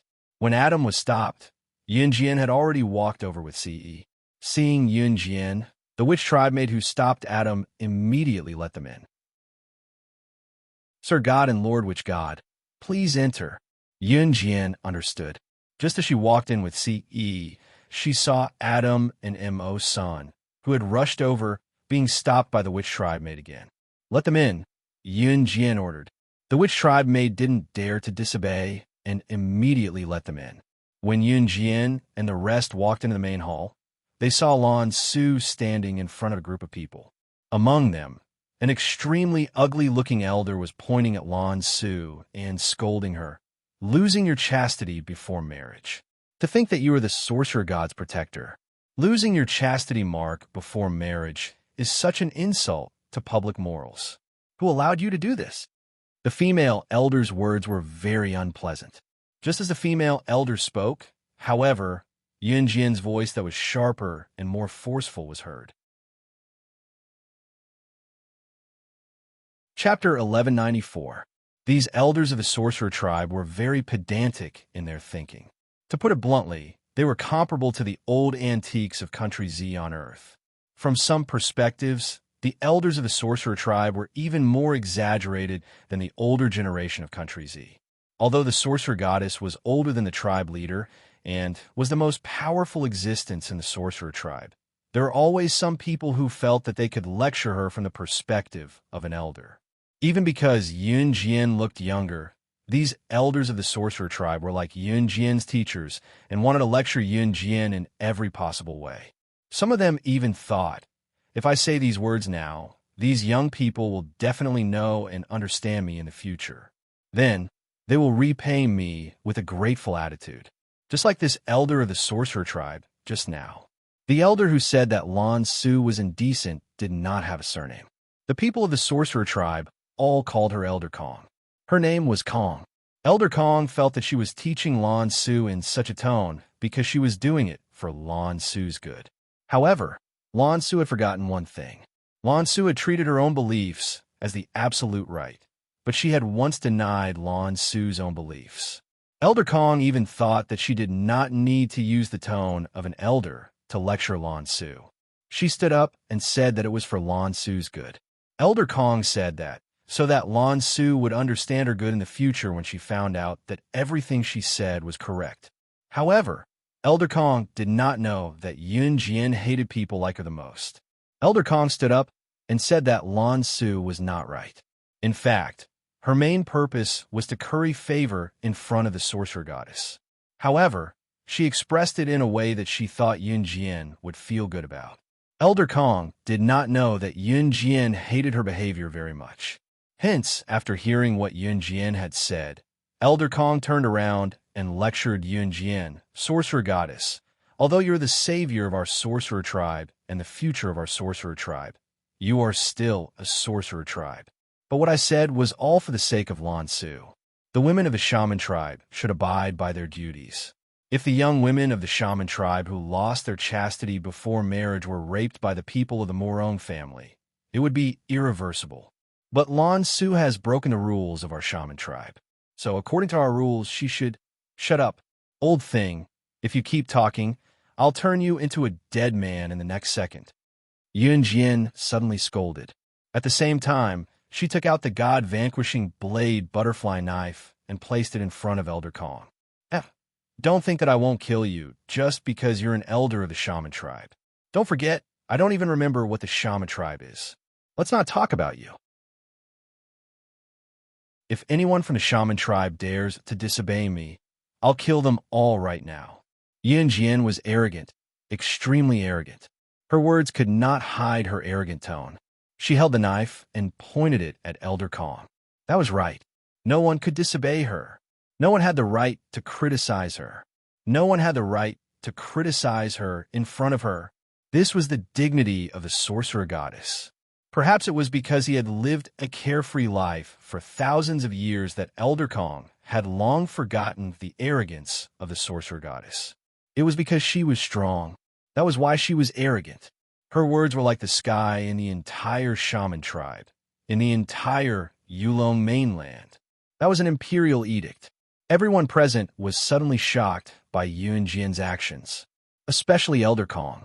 If the sorcerer goddess from thousands of years ago was standing in front of him, Elder Kong would not dare to lecture her. However, the current Yun Jian made Elder Kong think that she was someone he could control. However, Elder Kong was wrong.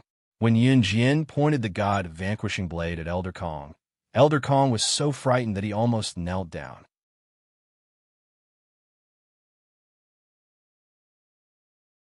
Chapter 1195. Everyone in the Yulong mainland knew that the Lord Divine Lord had 4 protectors under him.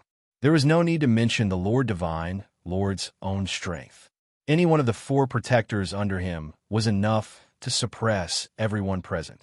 The people of the Yulong continent had heard that the Lord Divine Lord was a supreme existence in the deity's continent. Apart from that, the Lord Divine Lord also had 4 guardians. The strength of these 4 guardians was second only to the Lord Divine Lord. Not to mention the Yulong continent. Even in the deity's continent, they were existences that could destroy heaven and earth.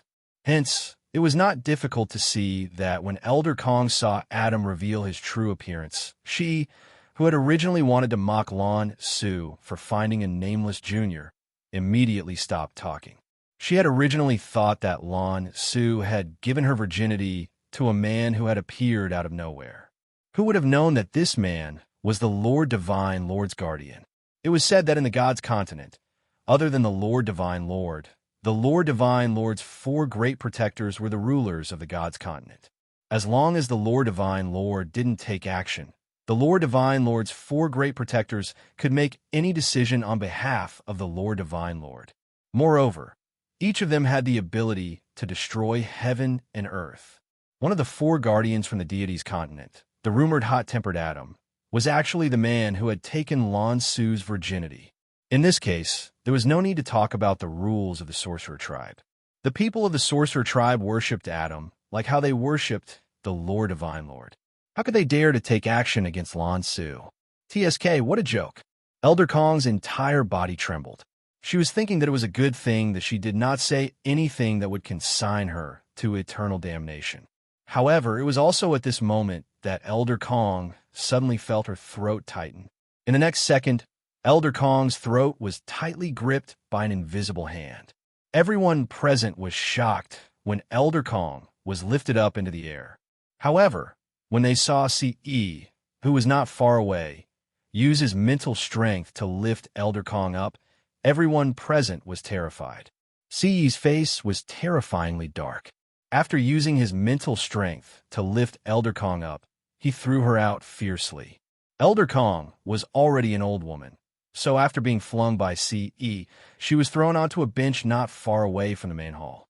The stool shattered in an instant, and Elder Kong fell to the ground, spitting out a mouthful of blood. Seeing Ce's sudden action, the surrounding people instantly turned pale with fright. But at this moment, no one dared to stand out and say anything bad about Ce. At this moment, Ce's mellow voice, which carried a trace of murderous intent, rang out. If you dare to stir up trouble at night in the future, there's no need for your sorcerer tribe to exist in this world. After saying this, Ce grabbed Yunjian's hand and walked out. With his words, the people of the Wu tribe were a little suspicious. Why was the Divine Lord so angry? However, no one could have imagined that because of what happened tonight, someone's plan to win the beauty's heart had been completely disrupted. However, the people present would definitely not dare to do anything else. Besides, Adam and Mawson were here. Who else could question the sorcerer god's words? Even for Elder Kong, it was already a miracle that Ce was merciful enough to keep her alive. Wulan finally breathed a sigh of relief for Lan Su. She was not a good mother. She did not even dare to stand out and admit that Lan Su was her daughter. Being pulled away by Ce, Yunjian paused just as they were about to leave the main hall of the Wu tribe. She then turned around and told the people in the hall, "I'll be returning to Longmen City tomorrow." She was telling them, not asking for their permission. Chapter 1196. Yunjian's decision to return to Longmen City was not made on the spur of the moment. From the moment Yunjian stepped into Yulong mainland, her objective was simple. She wanted to know who the mysterious person who was controlling Inferno Ring behind the scenes was. The culprit behind her brother's tragic death in her past life had yet to be eradicated. Of course, this was only one of the reasons. From her brother's death in her past life to her constant assassination attempts recently, all signs pointed to the fact that this was not as simple as it seemed. Hence, Yunjian decided to make a trip to Yulong mainland. In spite of it, Yunjian was well aware that there were not so many coincidences in this world. It was impossible for her to find the mysterious person on her trip to Yulong mainland this time. Before she left, Yunjian had privately asked Wulan to track down the mysterious person for her. At the same time, she asked Wulan to find someone for her. The person was her mentor in her past life, an old man whose name she did not know. It was this old man who taught her hypnotism and other techniques in her past life, allowing her to survive in the world of cannibalism. A long time ago, Yunjian heard that the old man was from Yulong mainland. Now that she had come to Yulong mainland, she wanted to see her mentor again if there was hope in the future. Lan Su paused and kept quiet for 2 seconds. I think. Lan Su bit her lip. Just as she was about to state her decision, Adam, who stood beside her, grabbed Lan Su's hand. Adam then spoke to Yunjian on behalf of Lan Su. Young mistress, look at how homesick she is. She definitely won't be returning to Longmen City anytime soon. As he spoke, Adam's feigned cool face was magnified. He laughed and said smoothly, Young mistress has agreed to let me stay in Longmen City for a while. Young master has already agreed for me to stay in Yulong mainland for a while. I will take good care of her. When the situation of the sorcerer tribe improves, I will not allow her to stay in Yulong mainland, even if she wants to. As he spoke, Adam reached out and pinched Lan Su's tender face before bursting into laughter. After hearing Adam's light-hearted words, Lan Su was very moved and looked up at Adam. Unknowingly, Lan Su's hand had already been held by Adam. She didn't realize it, but she was very touched that Adam had actually spoken the words in her heart. After pausing for 2 seconds, Lan Su heaved a sigh of relief and said to Yunjian, "Yunjian, I want to stay in the Yulong mainland. At least, I can't leave for now. The Murong clan has been destroyed. Now is the best time for the sorcerer tribe to rise. I'll wait for you in Longmen City." Yunjian nodded with a smile. She was never one to stop others from having their way of thinking. Towards her own people, like Qin Yuru and Yun Yi, Yunjian had never supported them no matter what they wanted to do. Hearing Yunjian's words, Lan Su was touched. At the same time, she held Adam's hand and promised Yunjian, "Yunjian, don't worry. I only need a semester, no, a summer break to make the sorcerer tribe rise. I'll definitely go to Longmen City to look for you when the time comes. I'll wait for you." Yunjian narrowed her eyes with an unfathomable gleam in them. This was a belief and also a promise between her and Lan Su. That night, Ce fell asleep with Yunjian in his arms, but he did nothing. Early the next morning, Yunjian, Ce, and Mo Sun returned home. Knowing that Ce was still functioning, there was no need for Lan Su to send them off on the journey from the sorcerer tribe to Yulong mainland's entrance to Earth. It was not difficult for Yunjian to get here from Earth.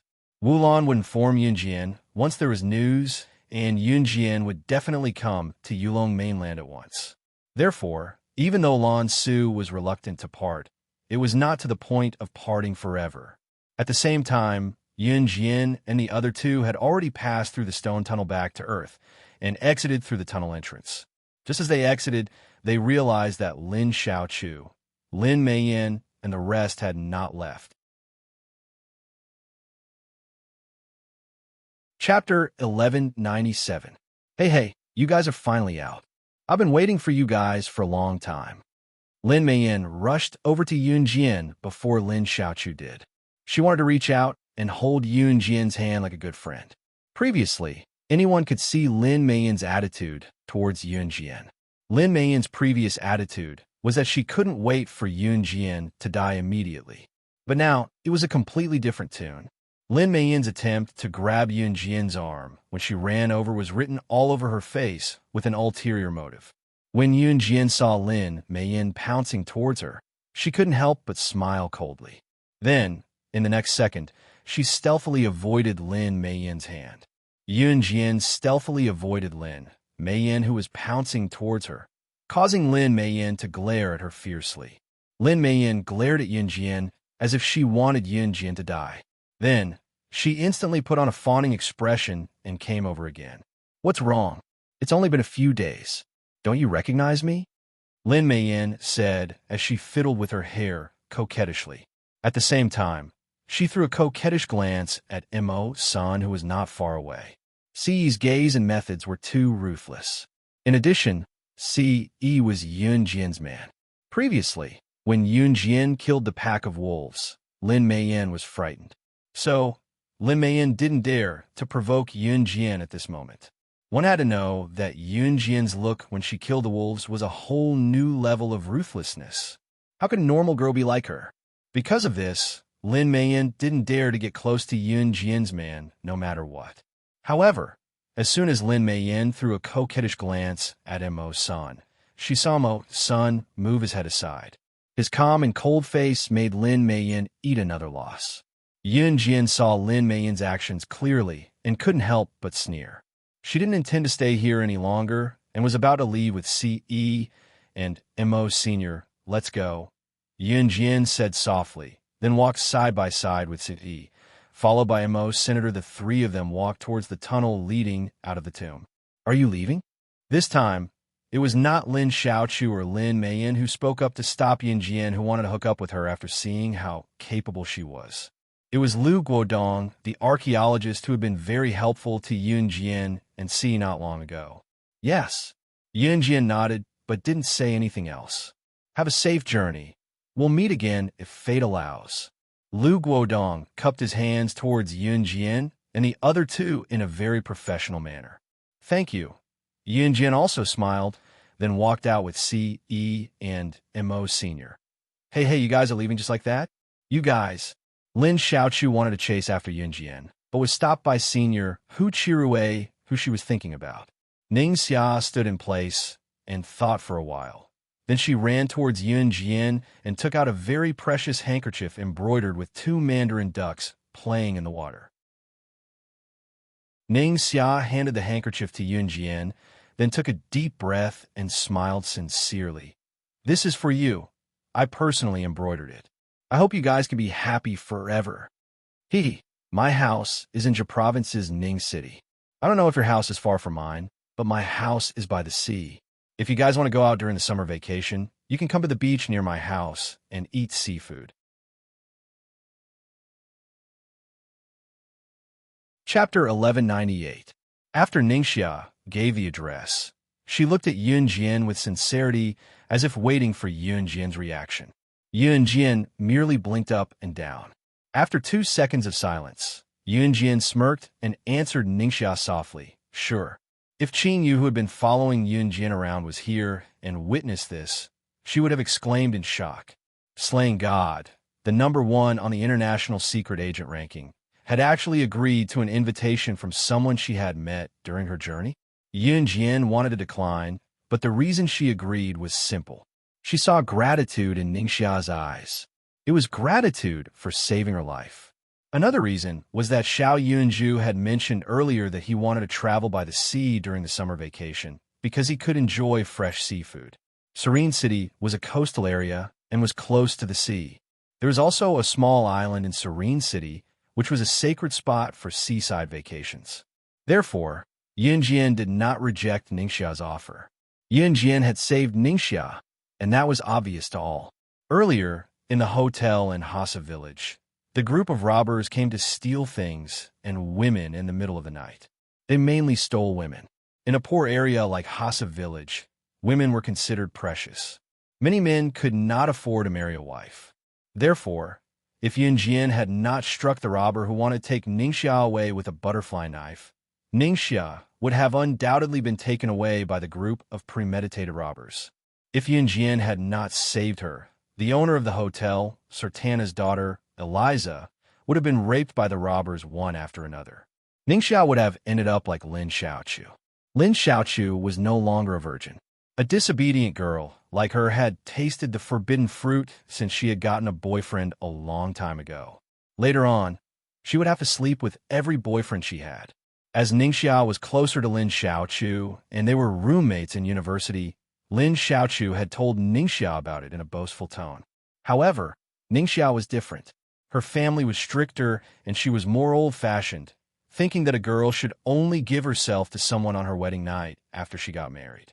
If Ningxia had been raped by the robbers a few days ago, she would probably have committed suicide. She was the kind of woman who would rather commit suicide than be humiliated. In Ningxia's heart, Yun Jian had saved her life.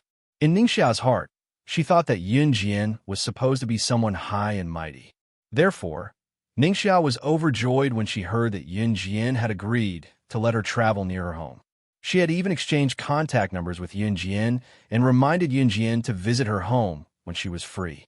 She would definitely treat Yun Jian well. Under Ningxia's grateful gaze, Ningxia left. She rushed back to Country Z's Longmen City that very night.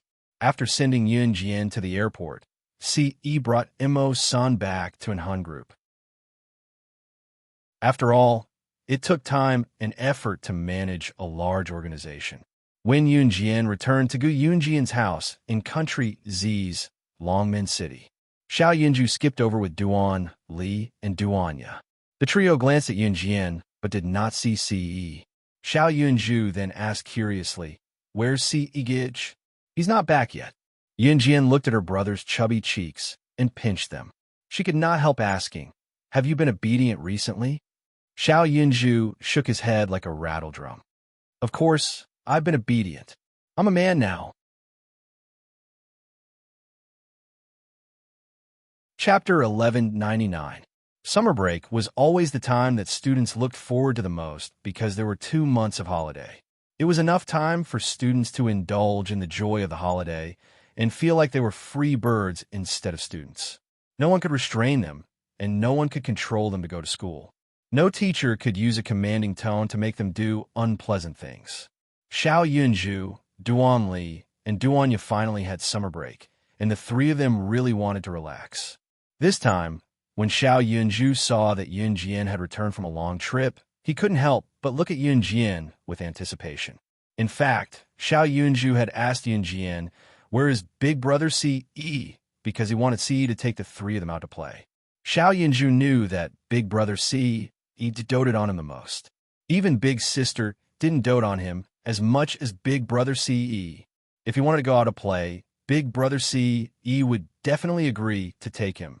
Moreover, Duan Li had asked Little Hui about it, and Little Hui had said that big brother Ce doted on him so much because he wanted to woo his big sister. Little Hui had also said that as long as he helped big brother Ce woo his big sister, big brother Ce would treat him even better.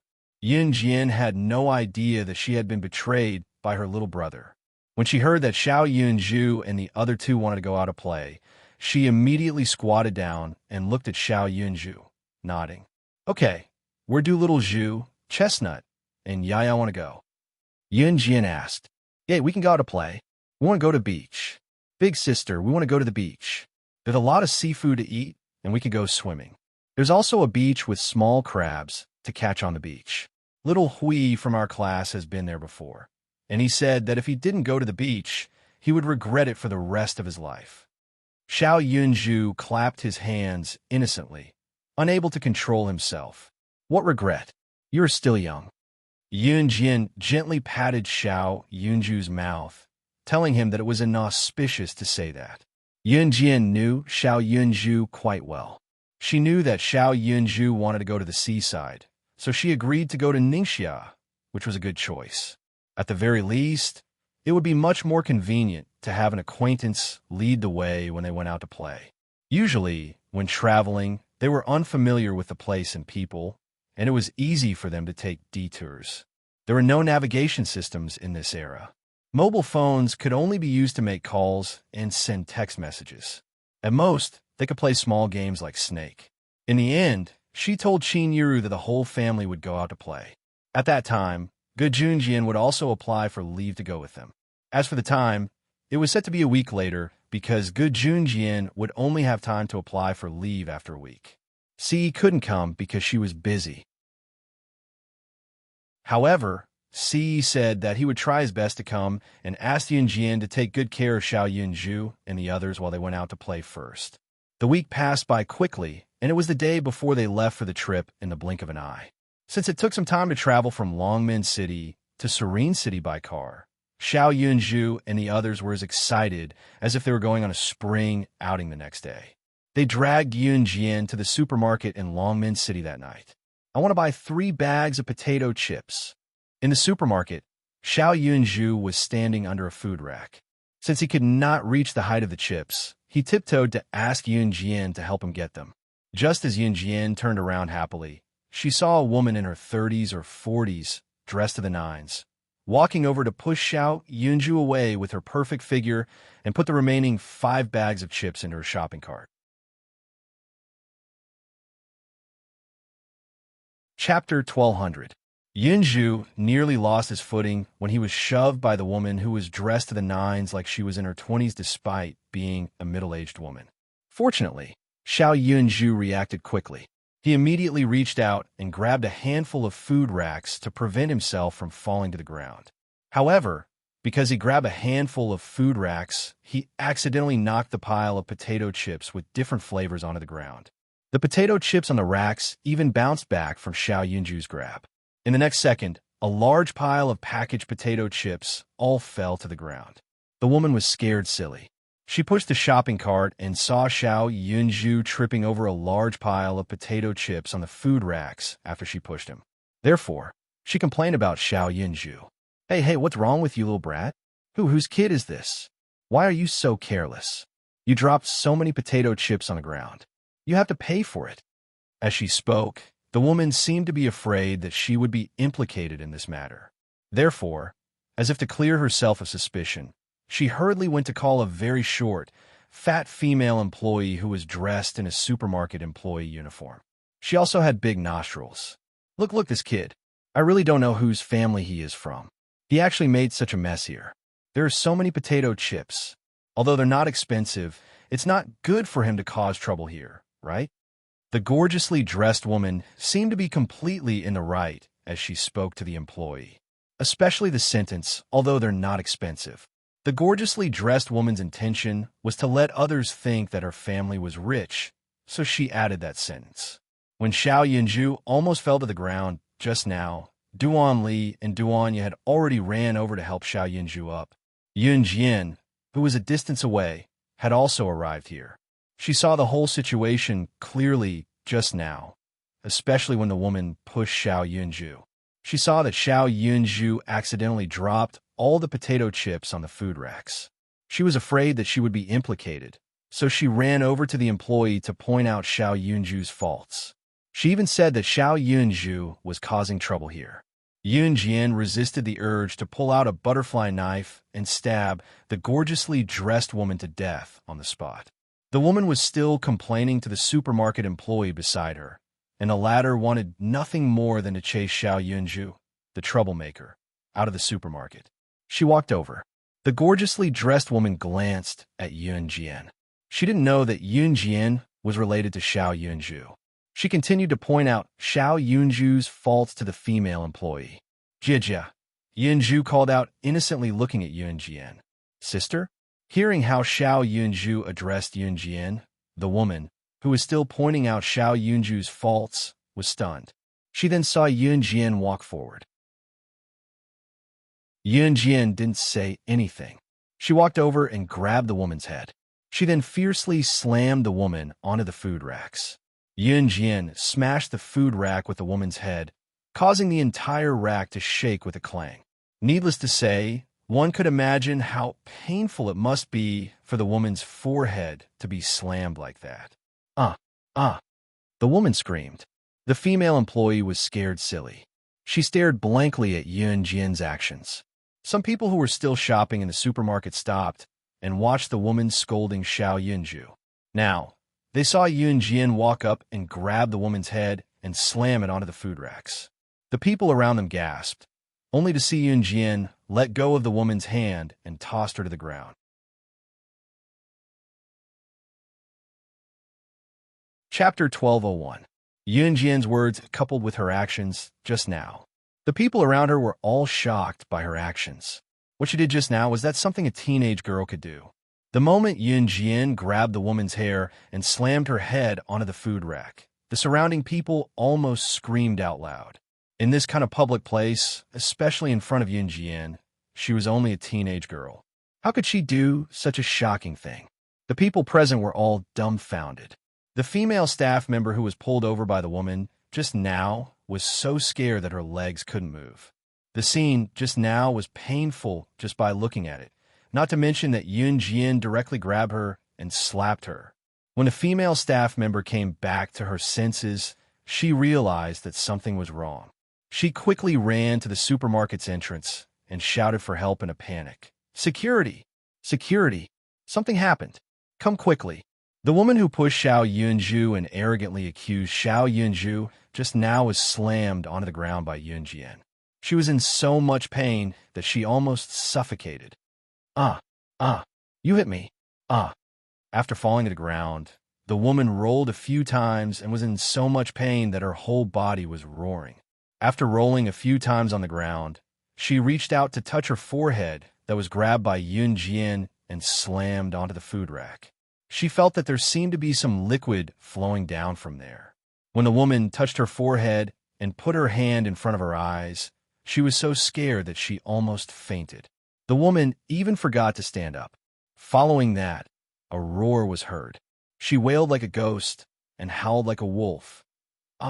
Blood, blood, After howling a few times, the woman turned to look at Yun Jian with hatred.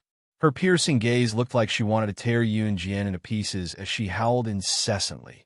You're the one who's going to kill me. Murder. She's going to murder. She's going to murder.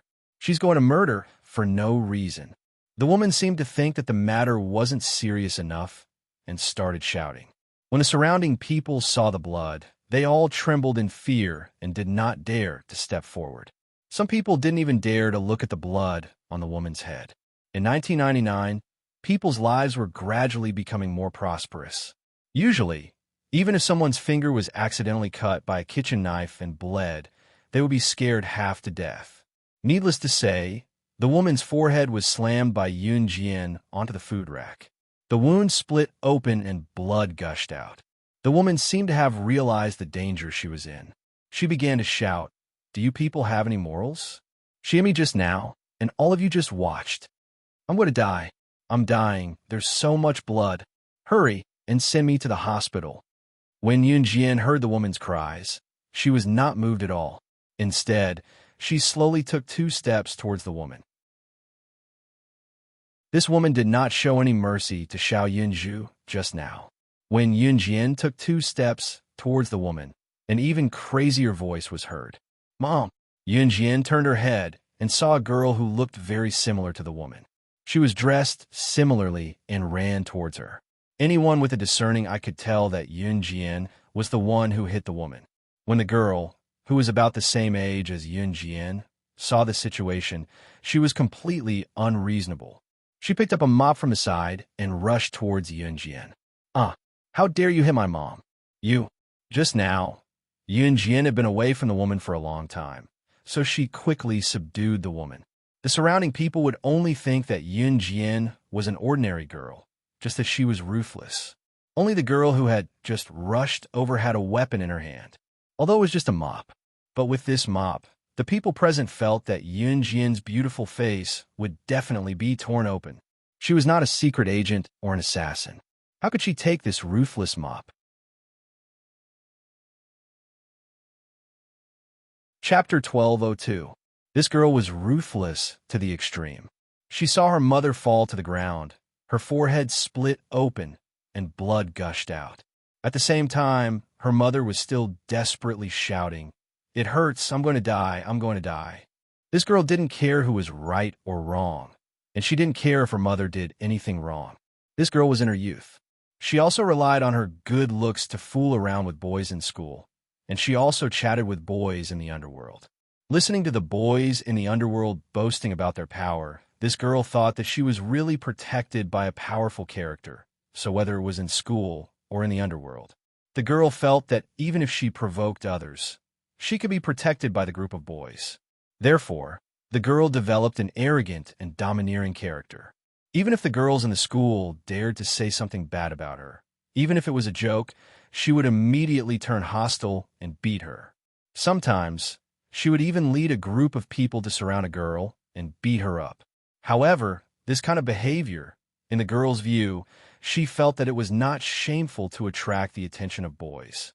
It was in such an environment that she grew up. This girl just saw her mother fall to the ground with her head bleeding. She didn't care who was right or wrong at all. After rushing to the side, she picked up the mop and rushed toward Yoon Jin. At this moment, the girl had already come to Yoon Jin with the mop. As she ran, she shouted a series of roars like flowing water. "Go to hell. You dare to hit my mother. You go to hell." While shouting, the girl had already stood in front of Yoon Jin with the mop. At the same time, the surrounding group of supermarket onlookers were looking forward to seeing a bloody scene. The girl had already smashed the mop on Yoon Jin's head. A few seconds before this, the female staff who ran out to call for help had hurried back with a few security guards, but they just saw the scene of the girl smashing the mop on Yoon Jin. The group of onlookers all gasped. Someone exclaimed a few seconds ago, "What's the matter? That girl is finished. Oh hey, that mop. Unless she has the ability of an agent killer in the movie, otherwise, it's a pity for that beautiful face." As soon as someone spoke, someone behind exclaimed and pointed to Yoon Jin over there. "Look!" That everyone around raised their eyes and looked over. Yoon Jin, however, stood still on the spot. The mop in the girl's hand had been smashed fiercely toward Yoon Jin's head. Just as the mop was about to hit the top of Yoon Jin's head, it was about to hit her head hard. Yoon Jin looked forward. She suddenly stretched out her left hand, and she didn't even look at the trajectory of the mop above her head. Just like that, in front of everyone, it was as if she had eyes on the top of her head. She accurately stretched out her left hand and caught the mop that was smashing down at her with great inertia.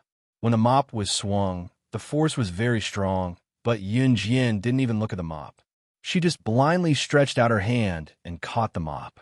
This behavior made the customers who were standing around and watching the show, as well as the female staff member who had called several security guards back, stunned.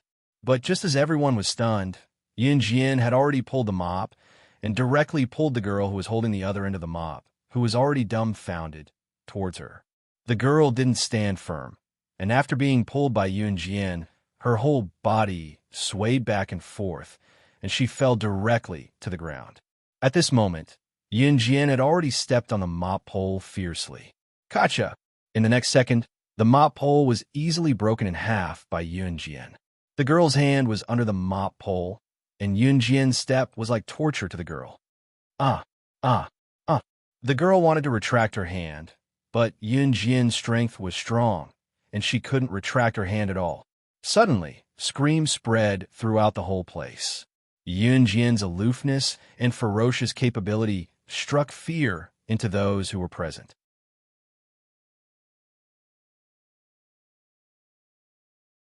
Chapter 1203.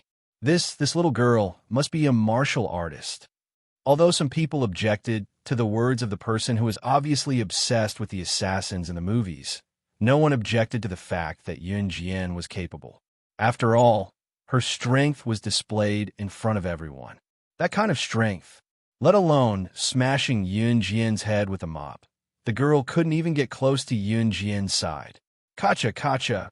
However, at this moment, the frightening sound of bones breaking rang out once again. Everyone turned to look again when they heard the noise, only to see Yunjian stepping on the mop pole.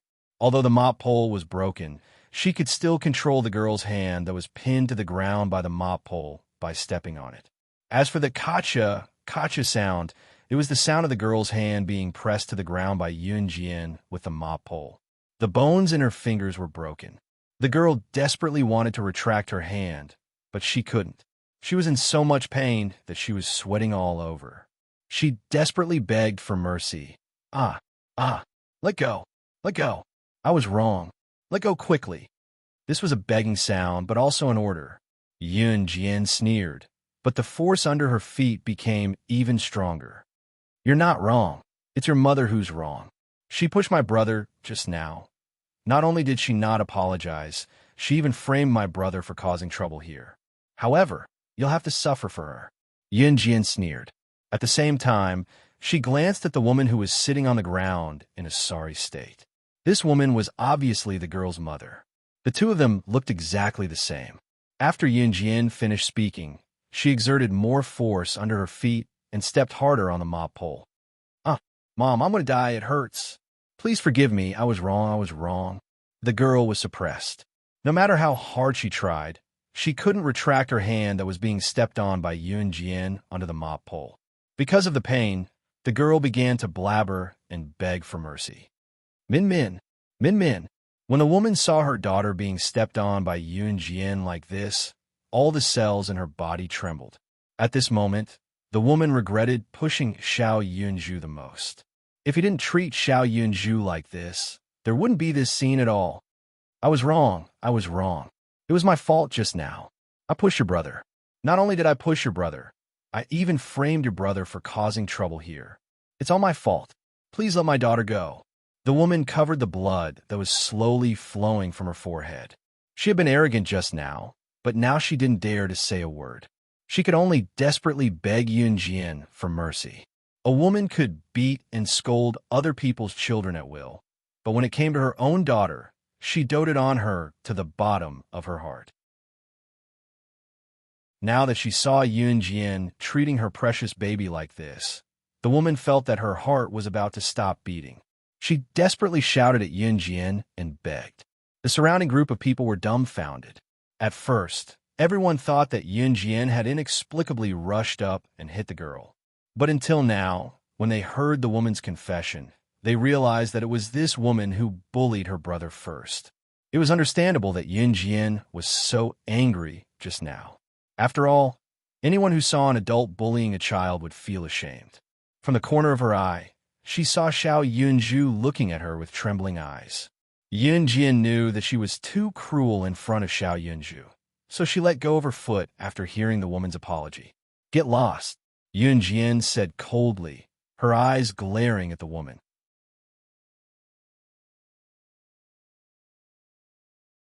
Chapter 1204. After Yunjian's first sentence, the woman and the girl heaved a sigh of relief. This little girl was too scary. She was too scary. Her methods were actually so ruthless. She was so cruel that she didn't seem human. Just as she was about to escape, she heard Yunjian's voice again. Hearing that Yunjian only wanted her to leave the potato chips behind, she could leave. The woman heaved a sigh of relief. If she hadn't been greedy and wanted to eat potato chips with this flavor, none of this would have happened. The woman realized that the blood on her forehead had stopped gushing out, so she stopped covering it. She rushed to her shopping cart, reached out, and took out the 5 bags of potato chips, then ran back to Yunjian. The woman put all the potato chips in Yunjian's arms as if avoiding the plague. Then she turned and rushed to her daughter, grabbed her daughter's hand, and ran to the door. This little girl was too scary. The way she looked at her just now, it was as if she wanted to kill someone. The woman dragged her daughter out of the supermarket quickly, even abandoning the things in the shopping cart. Just as she ran to the security guards, one of the security guards stopped the woman, wanting her to cooperate with him to solve the mess. After all, Yunjian had hit someone, and the woman had pushed Xiao Yunju before. After this, they would probably check the surveillance cameras in the supermarket and hand it over to the police. In short, there would be a lot of procedures.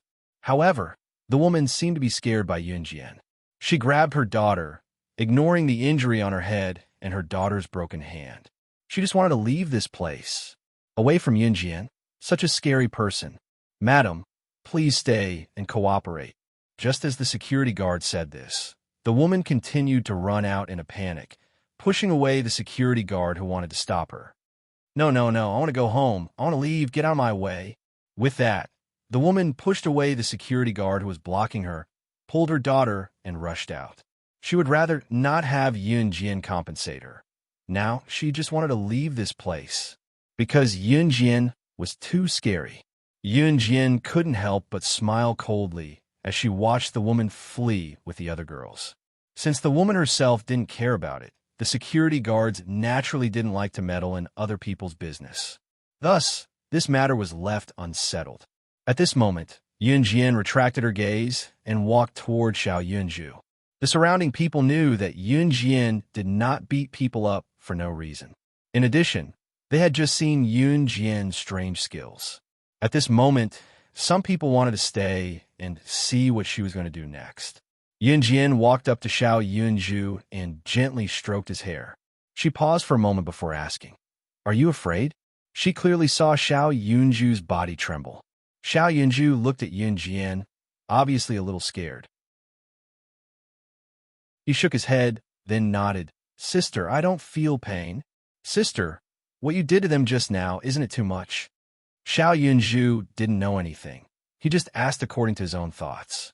Yunjian, who was standing in front of Xiao Yunju, smiled and said, "Xiao Yunju will understand when he grows up." Yunjian looked into the distance when she said this. Then, a faint smile appeared at the corner of her mouth. It was so strange that it made people feel a little scared.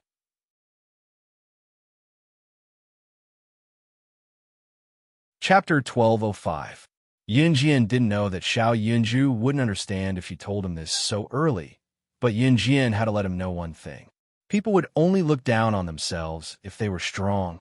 When Xiao Yunju grew up, even if he had a powerful sister. But what if one day she was no longer around? Who could he ask to help him? Xiao Yunju shook his head. He definitely didn't understand Yunjian's words. However, the people standing around the supermarket were shocked when they heard Yunjian's words to her brother. The people present didn't expect that this young girl would have such a mature mind. Not only that, but she also used such a serious tone to teach her brother. The people around couldn't help but sigh at the fact that a young girl could realize this. However, there were also people who silently mocked Yunjian in their hearts. How powerful did she think she was? It was as if she had really experienced something incredible. However, if these people knew that Yunjian had been trained by the organization as an agent in her previous life, there would only be a handful of people left. Out of the hundreds of agents, only a handful would be left alive in this world.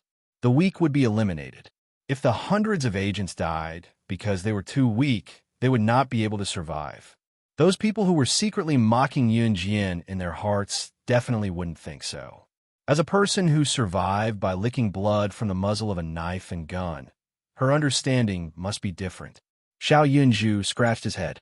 He thought for 2 seconds, then pouted and said to Yunjian, "Sister, I think I understand a little." Yunjian nodded slightly. Then, she handed 3 bags of potato chips to Xiao Yunju and the other 2, keeping 2 for herself. She rubbed Xiao Yunju and the other 2's heads and said, "Go find the snacks you want to eat." Xiao Yunju and the other 2 immediately ran to find snacks to eat on the trip after hearing Yunjian's words. Because they were leaving for the trip tomorrow, Xiao Yunju and the other 2 were extremely excited. On the way home, the 3 of them held each other's hands. Xiao Yunju held Duan Li's hand, and Duan Li held Duan Ye's hand. Yunjian held Xiao Yunju's hand in one hand, and the 3 babies bought a big bag of snacks from the supermarket in the other hand. Qin Yuru was at home preparing the daily necessities for the trip tomorrow, and he wasn't at home, so Yunjian brought Xiao Yunju and the other 2 to the supermarket to buy things. Now that they were carrying a big bag home, they had just reached home. Yunjian saw Qin Yuru's but half sat on the sofa, with her hand in the travel bag. She was fiddling with the things to bring tomorrow. There was a person dressed like a rich lady standing in front of Qin Yuru. Yang's wife, and Qin's, a few family friends' business, a few S's, and she team misses. Yang's husband was a businessman. His business was very big, and her family was very rich. Mrs. Yang herself was a woman with a very good temperament. She was a real rich wife. However, Mrs. Yang was different from other rich wives. Qin Yuru came from the countryside. Knowing this, Mrs. Yang didn't dislike Qin Yuru. Instead, she became very good friends with Qin Yuru. The reason why Mrs. Yang became good friends with Qin Yuru was that Mrs. Yang was also good friends with Dong Ruan. For the trip tomorrow, Yunjian's family and Mrs. Yang's family would be traveling together. Dong Ruan had to give up because she was busy.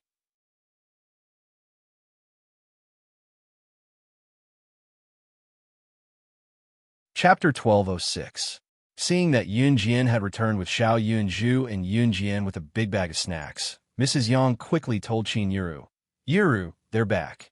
As she spoke, Mrs. Yang went over to help Yunjian carry the large and heavy plastic bag in a friendly manner. Yunjian thanked her politely. "Auntie Yang." Xiao Yunju and Yunjian ran to Mrs. Yang and greeted her affectionately. "There's mung bean soup in the kitchen. Xiao Jian, bring Xiao Zhu and the rest to get it." Qin Yuru stopped what she was doing and told Yunjian. Yunjian nodded softly. Just as Yunjian said that, the door opened again, and Yun-Yi came in. Just as Yun-Yi entered, another petite figure followed closely. Yunjian narrowed her eyes when she saw Yun-Yi pulling Qin Yu in.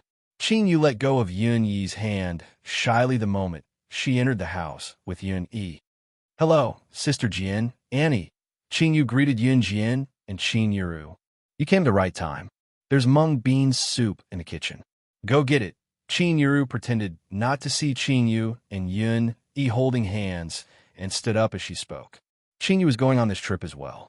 After the group was done with the mung bean soup, they returned to their rooms and sleepwalked.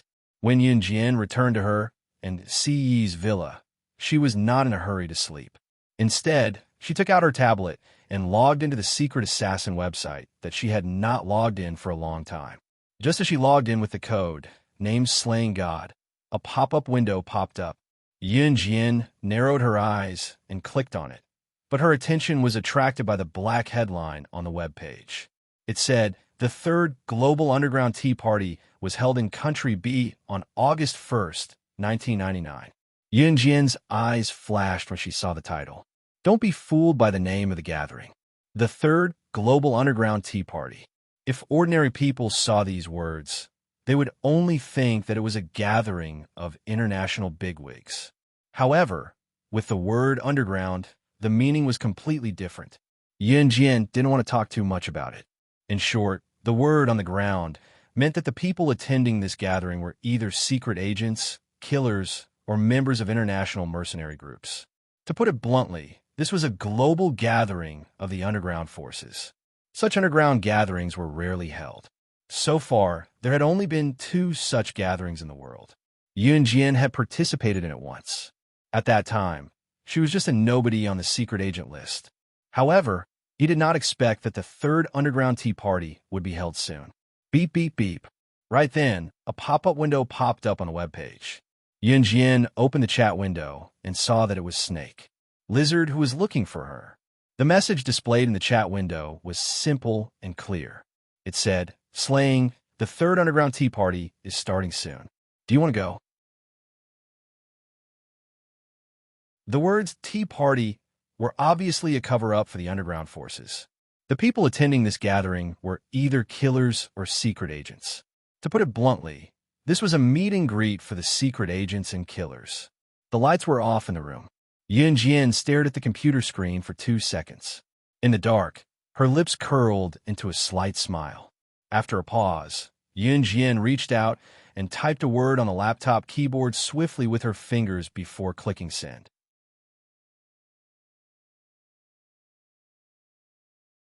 Chapter 12:07.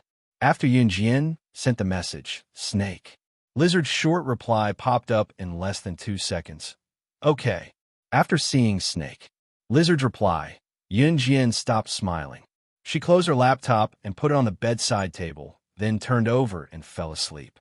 August 1st, 1999. There was still some time until now. The next morning, Yun Jian was used to waking up early because the train ticket was booked at 7:30 a.m. She woke up at 5 a.m. Breakfast was ready when she came back from her usual workout. After breakfast, Qin Yiru brought a group of people to Mrs. Yang's house to wait for her family. Mrs. Yang cleaned up quite quickly, but her son dragged his feet. He dragged his feet for a full 20 minutes before he came out. Mrs. Yang had a son and a daughter. Her son's name was Yang Lin, and her daughter's name was Yang Xiao. Yang Xiao was a very obedient little girl. She was only 14 years old, 2 years younger than Yun Jian. When Mrs. Yang and Qin Yiru were close, her daughter, Yang Xiao, often went to Yun Jian's house to play. Lan Su was still there at that time. Yang Xiao and Lan Su got along quite well, and they even became friends. So Yun Jian knew Yang Xiao too. When she saw Yun Jian, Yang Xiao stuck her tongue out at Yun Jian, then called out softly, "Big sister." After that, Yang Xiao asked Yun Jian, "Big sister, why didn't Big Sister Lan Su come?" "She went back to her hometown. She won't be back for a while," Yun Jian said naturally. Oh, Yang Xiao and Lan Su got along well, so she was a little disappointed when she heard that Lan Su didn't come. At that moment, Mrs. Yang's son, Yang Lin, finally walked out of the house with his hands behind his head. He looked like a hooligan. "Why did you come out so late? What were you doing?" Mrs. Yang scolded her son in a low voice. Then, she turned around and looked at Qin Yiru apologetically. Mrs. Yang smiled apologetically and said to Qin Yiru, "My Lin is a little late. We can set off now." "It's okay. Haha, it's normal for children to like to sleep in the morning." Qin Yiru laughed. Just as he finished speaking, Yang Lin's slightly lazy but hooligan-like voice sounded again. "Wait, my girlfriend and my friend want to go too." Yang Lin was already in his 20s, so it wasn't strange for him to have a girlfriend. Mrs. Yang resisted the urge to scold her son and forced herself not to curse out loud. "It's almost time to leave." "Where are they?" Yun Jian was standing not far away. When she saw Yang Lin like this, she knew that Mrs. Yang couldn't control her idle son even if she wanted to. Yun Jian smiled slightly and adjusted the sling bag on her shoulder. "Mom, what's the hurry? Didn't they say that they're coming?" Yang Lin acted as if it had nothing to do with him. As soon as Yang Lin finished speaking, He pointed at the two figures not far away who seemed to be in a hurry and said, "Look, aren't they here?" As soon as Yang Lin finished speaking, the two figures appeared in front of everyone. Yang Lin's girlfriend, Lu Mei, had a lot of makeup on and looked a little scary. Yang Lin's friend was called Zhang Jin. Yang Lin's friend also dyed his hair blonde and wore earrings. One look, and anyone could tell that he was a delinquent. When Yang Lin's girlfriend walked over, she saw Yun Jian standing not far away. Yun Jian was dressed neatly. Even if she was wearing clothes from a street stall, it couldn't hide her dazzling radiance.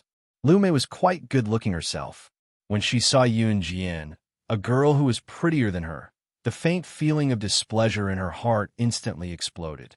Especially from Lu Mei's appearance, one could tell that she was a person who paid a lot of attention to her appearance. Lu Mei glared at Yun Jian and then walked to Yang Lin. She didn't care that Yang Lin's mother, Mrs. Yang, was still there. She walked over and hugged Yang Lin, kissing him in front of everyone. "Honey, I'm here," Lu Mei said coquettishly. Then she turned to look at Yun Jian and Qin Yiru. Seeing that Yun Jian and Qin Yiru were all wearing ordinary clothes without any branded clothes, Lu Mei scolded them in front of Mrs. Yang and said to Yang Lin,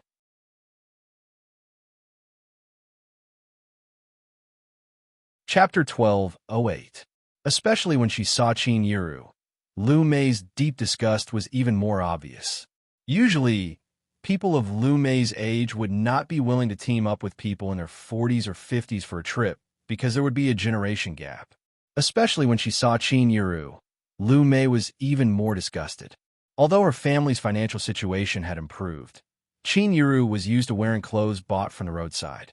These clothes and pants were just street goods that people kept talking about. Lu Mei saw Qin Yiru and Yun Jian's ordinary clothes and knew that they did not come from a rich family. That was why she said that Qin Yiru and Yun Jian were country bumpkins. Moreover, Lu Mei did not give any face to her boyfriend, Yang Lin's mother, Mrs. Yang. After that, Lu Mei even tucked her extra hair behind her ear, pretending to be very fashionable. Mrs. Yang did not expect her rebellious son to find such a condescending girlfriend. She was exasperated at her son's failure to live up to her expectations. At the same time, Mrs. Yang was so angry that she scolded her son for finding a woman like Lu Mei. "Lin, Yiru is my good friend. You'd better keep your girlfriend in check, or we won't welcome her."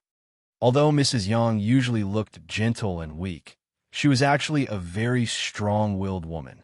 Lu Mei had criticized Qin Yiru and Yun Jian in front of Mrs. Yang just now, and it had infuriated Mrs. Yang, so she retorted directly.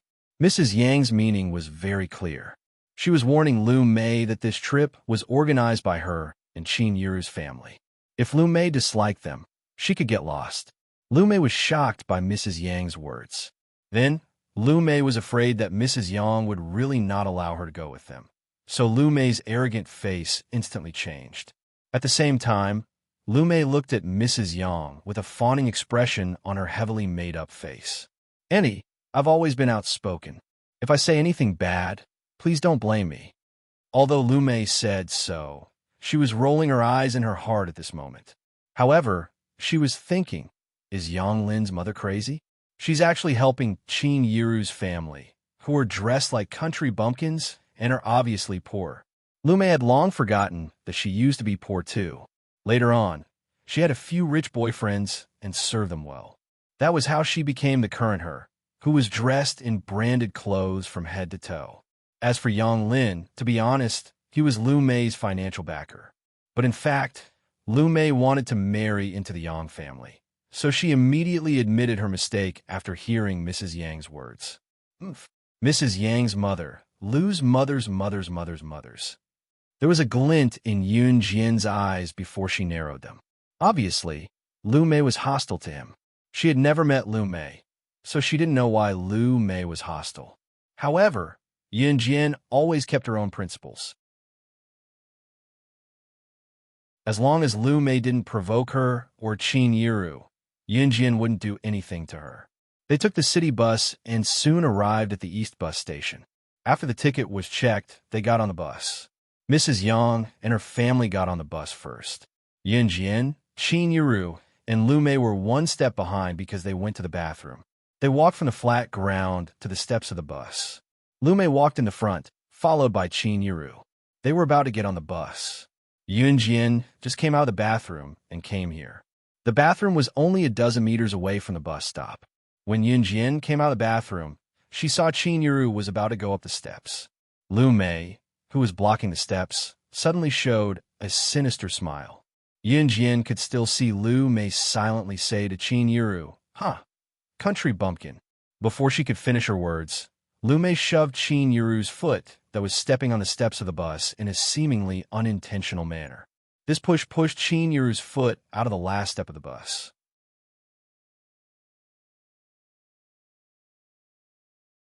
Chapter 1209. Lu Mei purposely pushed Qin Yuru, trying to make her fall down the stairs. No one saw her move, but Yun Jian happened to see it. Mrs. Yang, who was sitting on the bus, immediately noticed that Qin Yuru had lost her footing just as she was about to get on the bus. She fell half a meter off the ground with her back facing the ground. Mrs. Yang, who witnessed the scene, stood up in shock. She dashed over, shouting desperately at the same time, "Yuru!" However, Qin Yuru had already fallen down with her back facing the ground at an astonishing speed. Qin Yuru was already older, in her 40s. She was in her middle age, but her bones had hardened with age. If she fell like this, she would definitely be in trouble. "Mom!" Yun Yi, who was sitting on her seat, quickly stood up and ran toward Qin Yuru when she saw this. However, the speed of falling was always faster than the speed of running. Lu Mei looked innocent on the surface, but the corners of her lips were slightly curled into a faint smile. Lu Mei's lips suddenly stiffened in the next second. After the ticket was checked, Mrs. Yang and the rest sat on the bus. There were many long-distance buses parked beside the bus, and the surrounding buses were also filled with people. Just as the crowd inadvertently caught a glimpse of a petite figure dashing toward the bus to Serene City from the restroom at the speed of a falcon, the crowd turned around to look. The people around all turned their heads and glanced over. In the next second, everyone present widened their eyes as they accepted the frightening scene that was about to unfold before their very eyes. From the toilet a dozen meters away from the bus, Yun Jian sprinted toward the bus like a sprinting leopard or a falcon that had spotted a scrumptious meal. Could it be that she's going to save the woman who fell down from the bus over there? The crowd finally realized that Qin Yuru had accidentally fallen down the stairs of the bus. If Qin Yuru fell down, she would definitely be in trouble. On the other side, Yun Jian was running towards Qin Yuru like a gust of wind. The passengers sitting on the surrounding buses were all dumbfounded as they stared at this scene with their eyes wide open. That place was more than 10 meters away from where she was. How could she possibly catch it? Some people thought that they could already see the scene of Qin Yuru falling head first onto the ground. If her head hit the ground first, Qin Yuru would definitely be seriously injured. In fact, it wasn't impossible for such a serious injury to cause problems from a fall. However, before this person could finish shouting in shock, Qin Yi suddenly stopped. Everyone only felt a gust of wind flash past them. In the next second, Yun Jian flashed past. She saw that it was too late for her to reach out to support Qin Yuru, who was about to fall to the ground. Hence, she threw herself towards Qin Yuru. Could it be that she's thinking of? Someone saw Yun Jian's action and was stunned on the spot. However, Yun Jian didn't wait for this group of people to finish shouting in shock. She had already thrown herself onto the ground where Qin Yuru had fallen from more than 10 meters away. The speed of Qin Yuru falling from the air to the ground was definitely less than 4 seconds. If Yun Jian was running, it was absolutely impossible for her to react from more than 10 meters away and reach out to catch Qin Yuru. However, it was different for her to throw herself horizontally. When she threw herself horizontally, Yun Jian's entire body was propelled forward. When she ran to the last step, her whole body happened to fall horizontally onto the ground on this side. Her speed was also unbelievably fast. However, just as Yun Jian threw herself horizontally and used her own body as a meat cushion, the surrounding people were still shocked by Yun Jian's speed, which was faster than a cheetah's running speed. With a bang, Qin Yuru's entire body landed squarely on Yunjian's body. After being bounced by the soft meat cushion, Qin Yuru was naturally fine. However, even from a distance, the surrounding people could feel the pressure that Yunjian was under from that smash. Hence, the surrounding people couldn't help but gasp. She was caught? On the other hand, Lu Mei, who was in the car, was completely shocked by Yunjian's astonishing speed. She could actually react from more than 10 meters away and throw herself over in just a few seconds.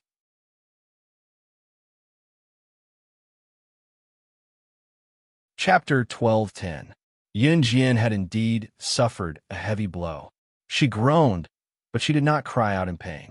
Just like that, she caught Qin Yuru's body and did not let Qin Yuru show any signs of injury. This scene caused an uproar in the crowd. What caused an uproar was Yunjian's running speed. Was she an athlete? How could she run from such a distance? Secondly, when she saw that Qin Yuru was in danger, Yunjian did not even think about what would happen if she took such a heavy blow. She rushed forward without hesitation and used her own body as a cushion to save Qin Yuru's life. How strong and determined must she be to rush forward and use her own body to take the hit for Qin Yuru? While everyone was still in shock, He had already jumped down from the bus. Then, she walked over and helped Qin Yuru, who had fallen on Yunjian, up. "Mom, are you hurt?" He had trained with Yunjian for a long time, so her strength had improved tremendously. Therefore, when she jumped down from the bus just now, He was very agile. Just as she helped Qin Yuru up, He glanced at Yunjian. Then, she hurriedly went to help Yunjian up. Although Qin Yuru had fallen down heavily, Yunjian, who had acted as a cushion for Qin Yuru, had suffered a heavy blow. He naturally knew that Yunjian's condition was worse than Qin Yuru's. Therefore, after helping Qin Yuru up, He immediately bent down to help Yunjian. When the surrounding people saw that Qin Yuru was helped up by they all gasped. They saw that Yunjian was heavily pressed down by Qin Yuru. Especially when Yunjian's thin and weak body was pressed down by Qin Yuru's slightly fuller body, she should not be able to stand up. When Mrs. Yang saw this scene, she quickly ran down. Gu Junjian also ran over immediately. Xiao Yunju and the other two were so scared that they almost cried. In a nearby bus, all the passengers saw this scene in front of them. They faintly felt that Yunjian must have been pressed down by this force and could not stand up. The moment He bent down to help Yunjian up, Yunjian's eyes widened.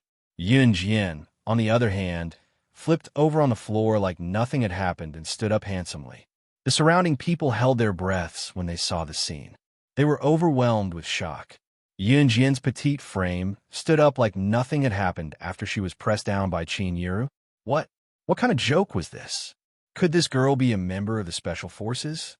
In the movies, the Special Forces acted exactly like this girl just now when they were saving people. "Xiao Jian, how are you? Are you hurt anywhere? Let me take a look." Qin Yuru was startled as she ran to Yunjian to take a few glances. Yunjian's eyes were dark as she told Qin Yuru softly to reassure her, "Mom, I'm fine." After Qin Yuru repeatedly confirmed that she was fine, Qin Yuru was persuaded by Yunjian to get on the bus. Even Qin Yuru did not realize that her accidental step was not an accident. When the passengers on the long-distance buses that were parked nearby saw Yunjian get on the bus, they thought that the incident was over. Just as she was thinking about it, she saw a woman dressed in branded clothes being tossed off the bus not long after Yunjian boarded it. She was dressed to the nines from head to toe. All they saw was the woman being thrown to the ground. Before she could react to the excruciating pain, 5 flying daggers flew past her head and sides at a frightening distance before stabbing into the ground.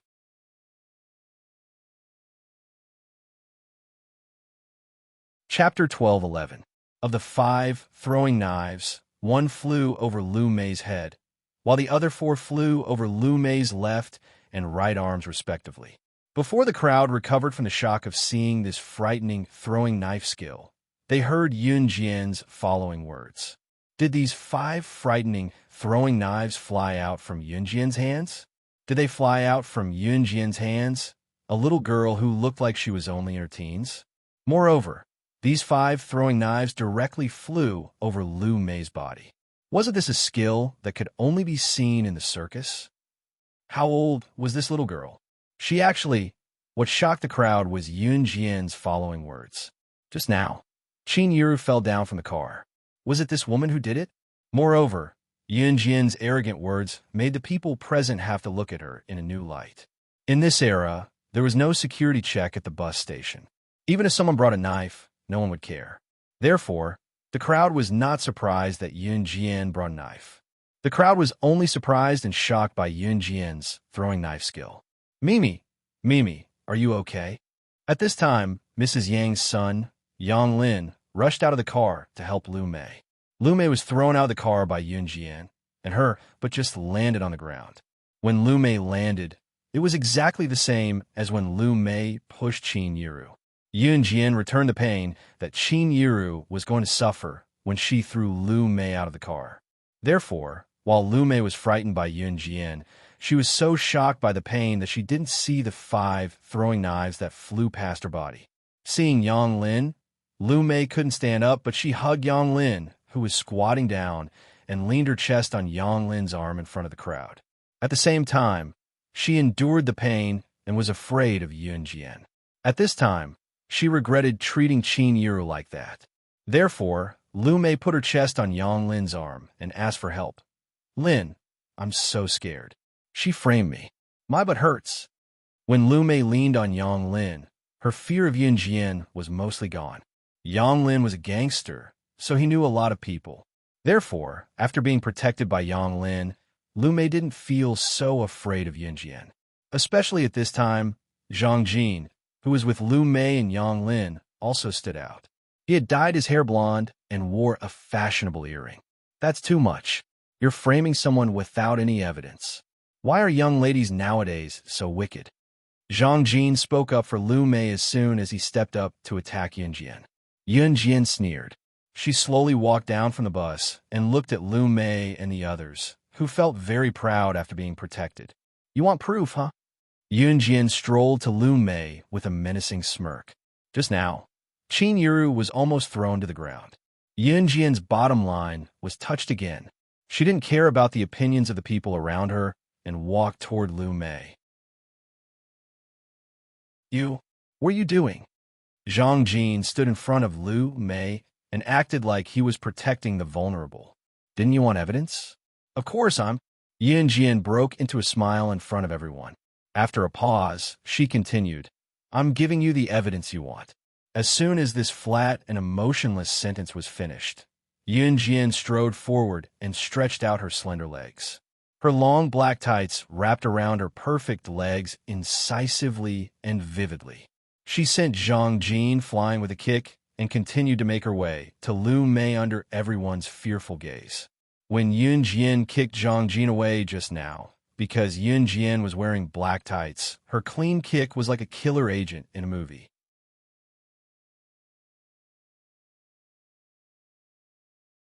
Chapter 12:12. Yunjian's pace was slow as she made her way to Lu Mei, who was on the ground. It took her a while to take a few steps. When Lu Mei and Yang Lin saw that Yunjian had sent Zhang Jin flying with a kick, the young couple who were brimming with vigor paled in fright. Under the morning sun, Yunjian's high ponytail made her look beautiful. Yunjian was wearing a pair of black tights, which outlined her perfect curves.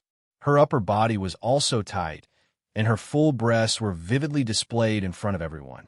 Her face was terrifyingly gloomy. When Yunjian sent Zhang Jin flying with her kick, just now, everyone had the illusion that they were watching a secret agent from a movie. No, this teenage girl in front of them was more like a special agent than the special agent in the movie.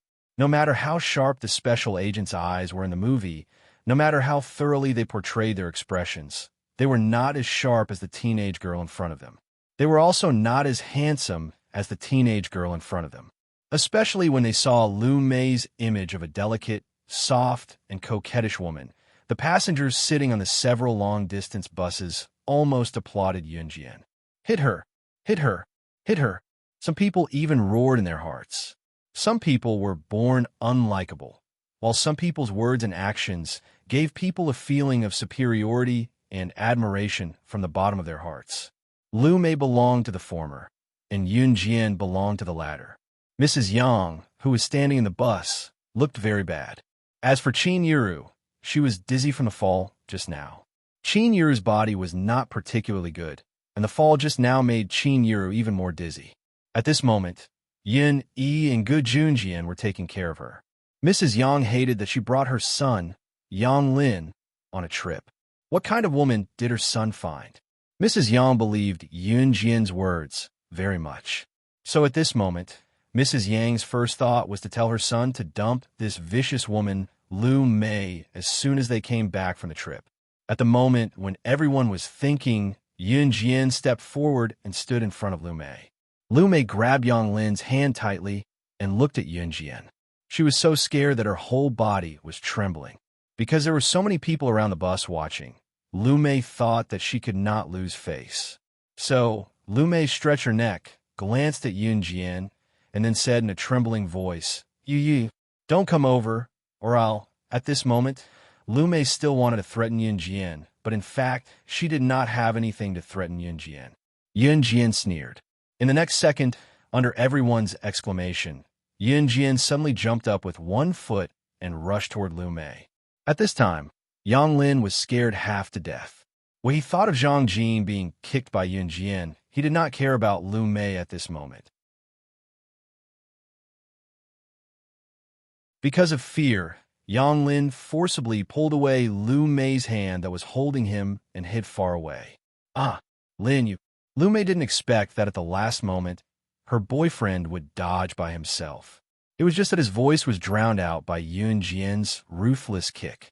Yun Jian sent Lu Mei sprawling on the ground with a kick before she followed closely behind her. Then, under everyone's exclamation, Yun Jian stepped on Lu Mei's head and stomped hard. Lu Mei was almost suffocated by Yun Jian's foot. The people around were frightened by Yun Jian's violent behavior. This is going to kill people, right? Just when they thought about it, Yun Jian had already pulled back her leg. She reached out and grabbed Lu Mei's hair, lifted Lu Mei up, and then sneered.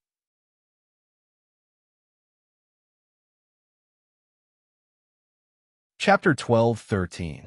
As Yun Jian spoke, the people present didn't even know when a butterfly knife suddenly appeared in her hand. The butterfly knife suddenly appeared in Yun Jian's hand.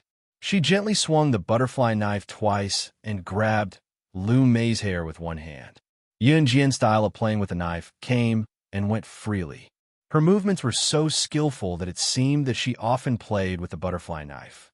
Ordinary people would never be able to play with the butterfly knife so skillfully like Yun Jian without 3 or 4 years of practice. Just when Lu Mei recovered from the pain of being stepped on by Yun Jian several times, she felt the butterfly knife spinning in front of her. However, in the next second, the blade of the butterfly knife actually stabbed towards his eyes. "Ah!"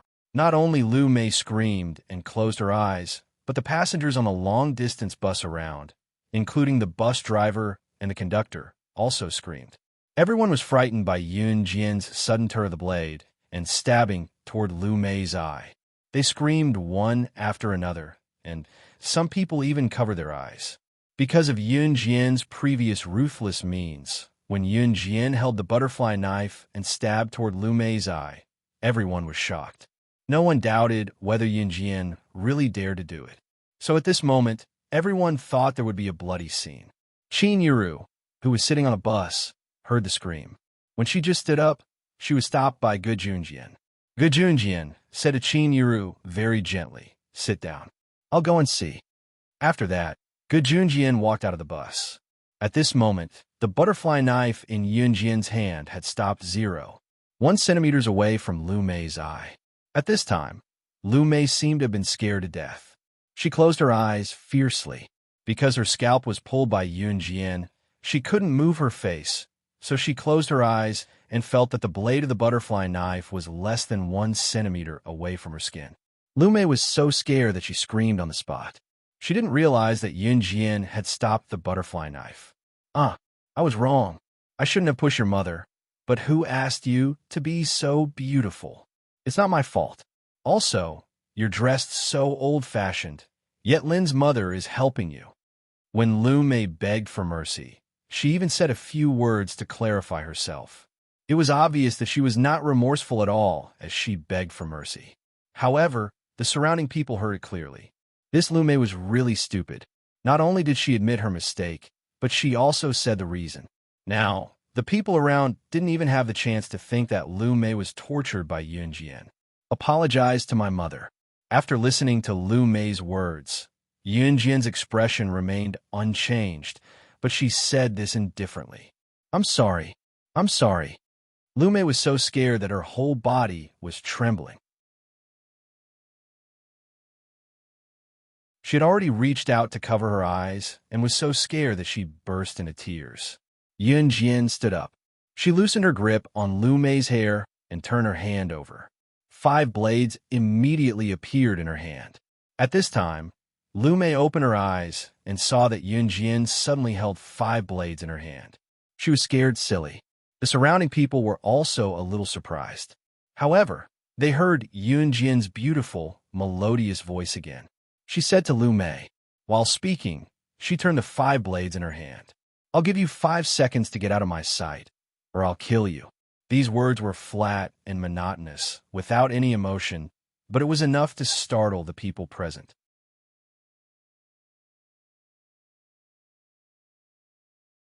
Chapter 12:14.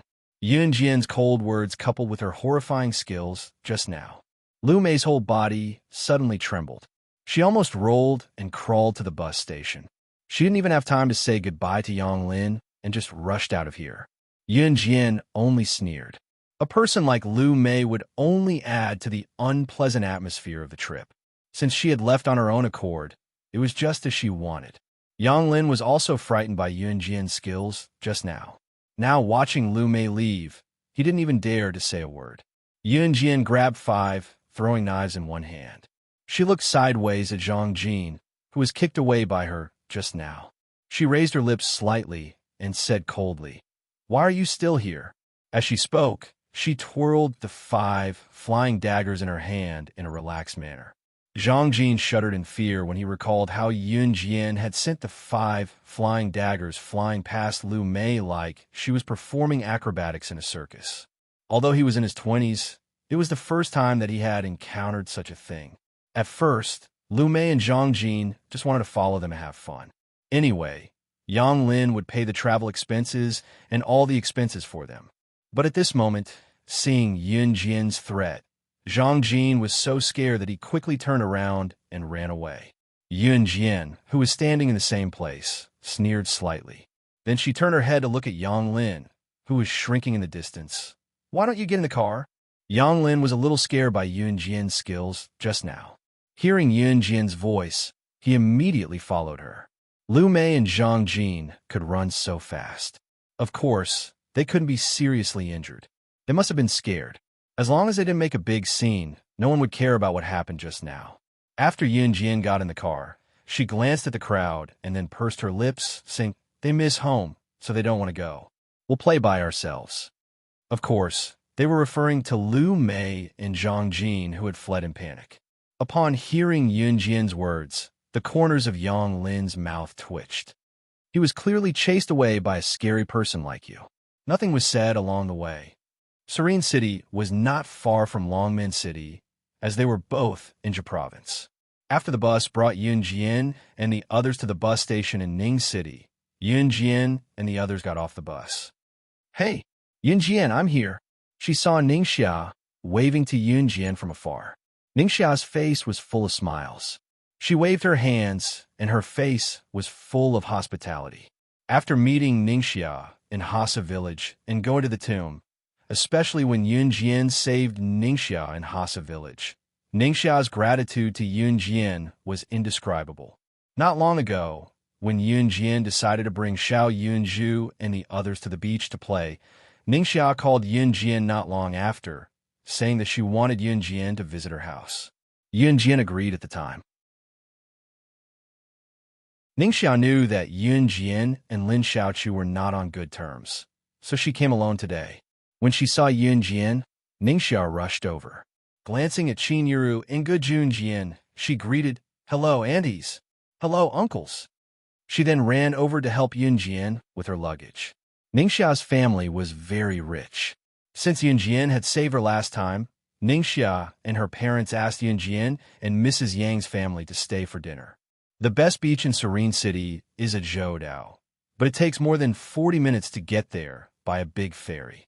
The hotels there charge a lot, so stay at my house tonight. I'll bring you around tonight and have a seafood feast. Tomorrow morning, we'll take the big ferry to Zhoudao for a whole day and come back in the evening. Ningxia came up with the most suitable travel plan. Looking at how excited Ningxia was, Yunjian nodded with narrowed eyes.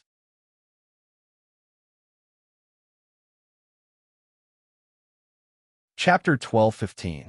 It was a very troublesome thing if one did not know the locals when traveling, because one would be cheated. If one were to ask a stranger, they would not tell one much for no reason. Of course, one would meet a friendly stranger as well. However, if one were to meet someone who was scheming against one, such as him leading the way and inviting one to his restaurant for a meal, it would be a common occurrence.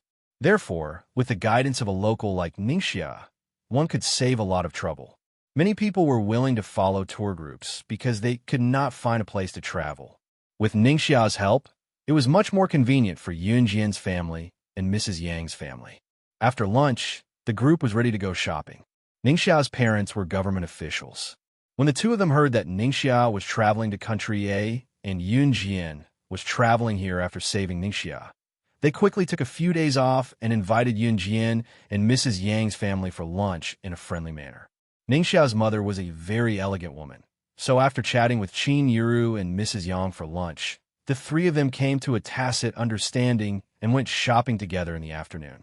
Gu Junjian did not go. He stayed at Ningxia's house to play chess with Ningxia's father. Both of them were experts in chess. During the Chinese New Year, Gu Junjian played a few rounds of chess with Ce. It was no exaggeration to say that it was because Ce was good at chess that Gu Junjian strongly supported Ce to pursue Yunjian in the beginning. Xiao Yunju and the other two were brought out shopping by Qin Yuru, so Yunjian, Yun-Yi, Qin Yu, and Ningxia were at home together. Since we're free in the afternoon, I'll bring you guys to the biggest shopping mall here. I've asked Senior Rue to come along too. He's the one who was more handsome when we were at Hasa Village last time. Ningxia stuck her tongue out at Yunjian as she spoke and added, I know you don't get along well with Xiao Chu and Duan Tianyu, so I didn't ask them along today. This prevented Yunjian from encountering anything unpleasant. Yunjian nodded with a smile. Ningxia then brought Yunjian and the rest to Serene City's huge shopping mall. In 1999, Serene City's busiest shopping mall was crowded. Amidst the bustle, Ningxia brought Yunjian and the rest to Huchirue. Huchirue greeted Yunjian, obviously knowing that Yunjian was coming. Beside Huchirue was a man in his 20s. He was dressed very fashionably, but he looked a little sloppy. This is my bro, Su Liao. Huchirue put an arm around Su Liao and introduced him to Yunjian and the rest. Su Liao glanced at Yunjian and Qin Yu with a grin, then greeted, Hello, little girls. With that said, Su Liao even flipped his bangs and pretended to be cool. Yun-Yi grabbed Qin Yu's hand and introduced her to Huchirue and Su Liao. Hello, I'm Yun-Yi. This is my girlfriend. Yun-Yi was reminding Su Liao that they were his people, so stop looking. However, that was not the end. Su Liao had thought that Yunjian was just a delicate little girl, so he brushed his hair to act cool. He wanted to present his coolest side to Yunjian. However, just as Su Liao was about to brag, he heard Hu Chui introduce Yunjian to Su Liao from behind.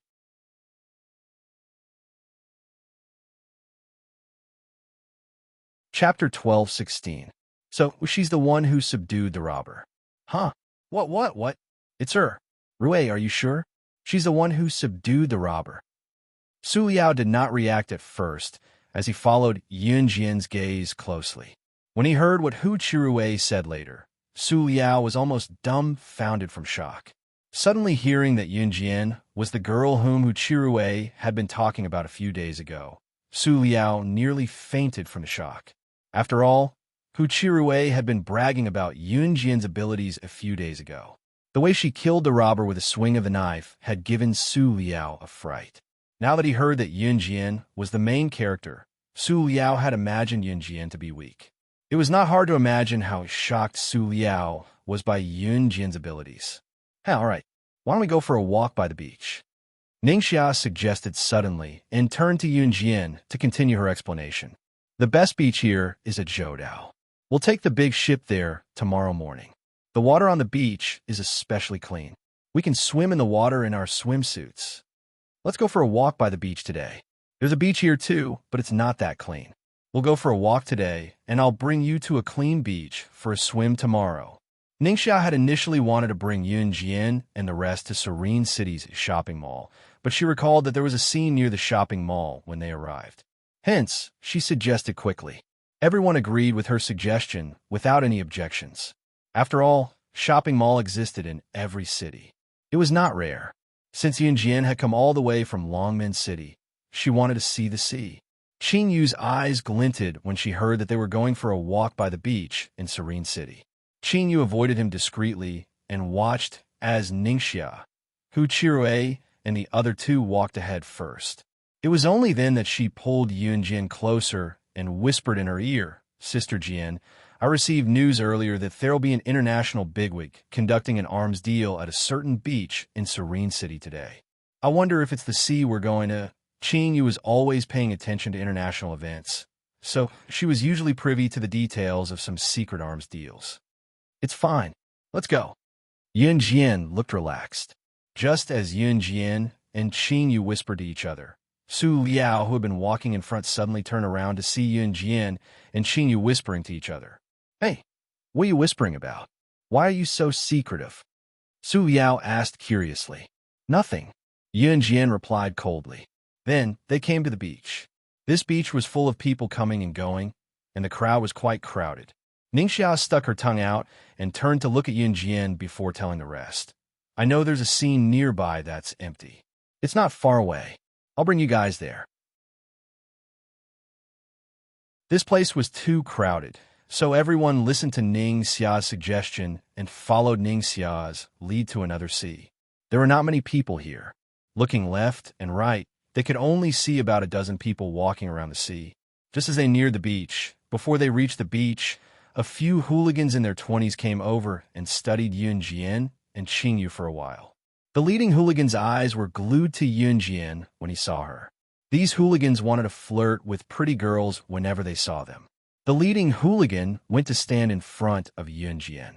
He was shirtless with a tattoo on his chest that he thought looked cool and manly. You're tuning into the Romance Rendezvous YouTube channel. We're so grateful for your support, and don't forget to subscribe to join us on this incredible journey through captivating stories. Your generosity through donations truly makes a world of difference, as it's the primary source of revenue that allows me to expand and enhance this channel for you. Thank you from the bottom of my heart for being a part of this adventure.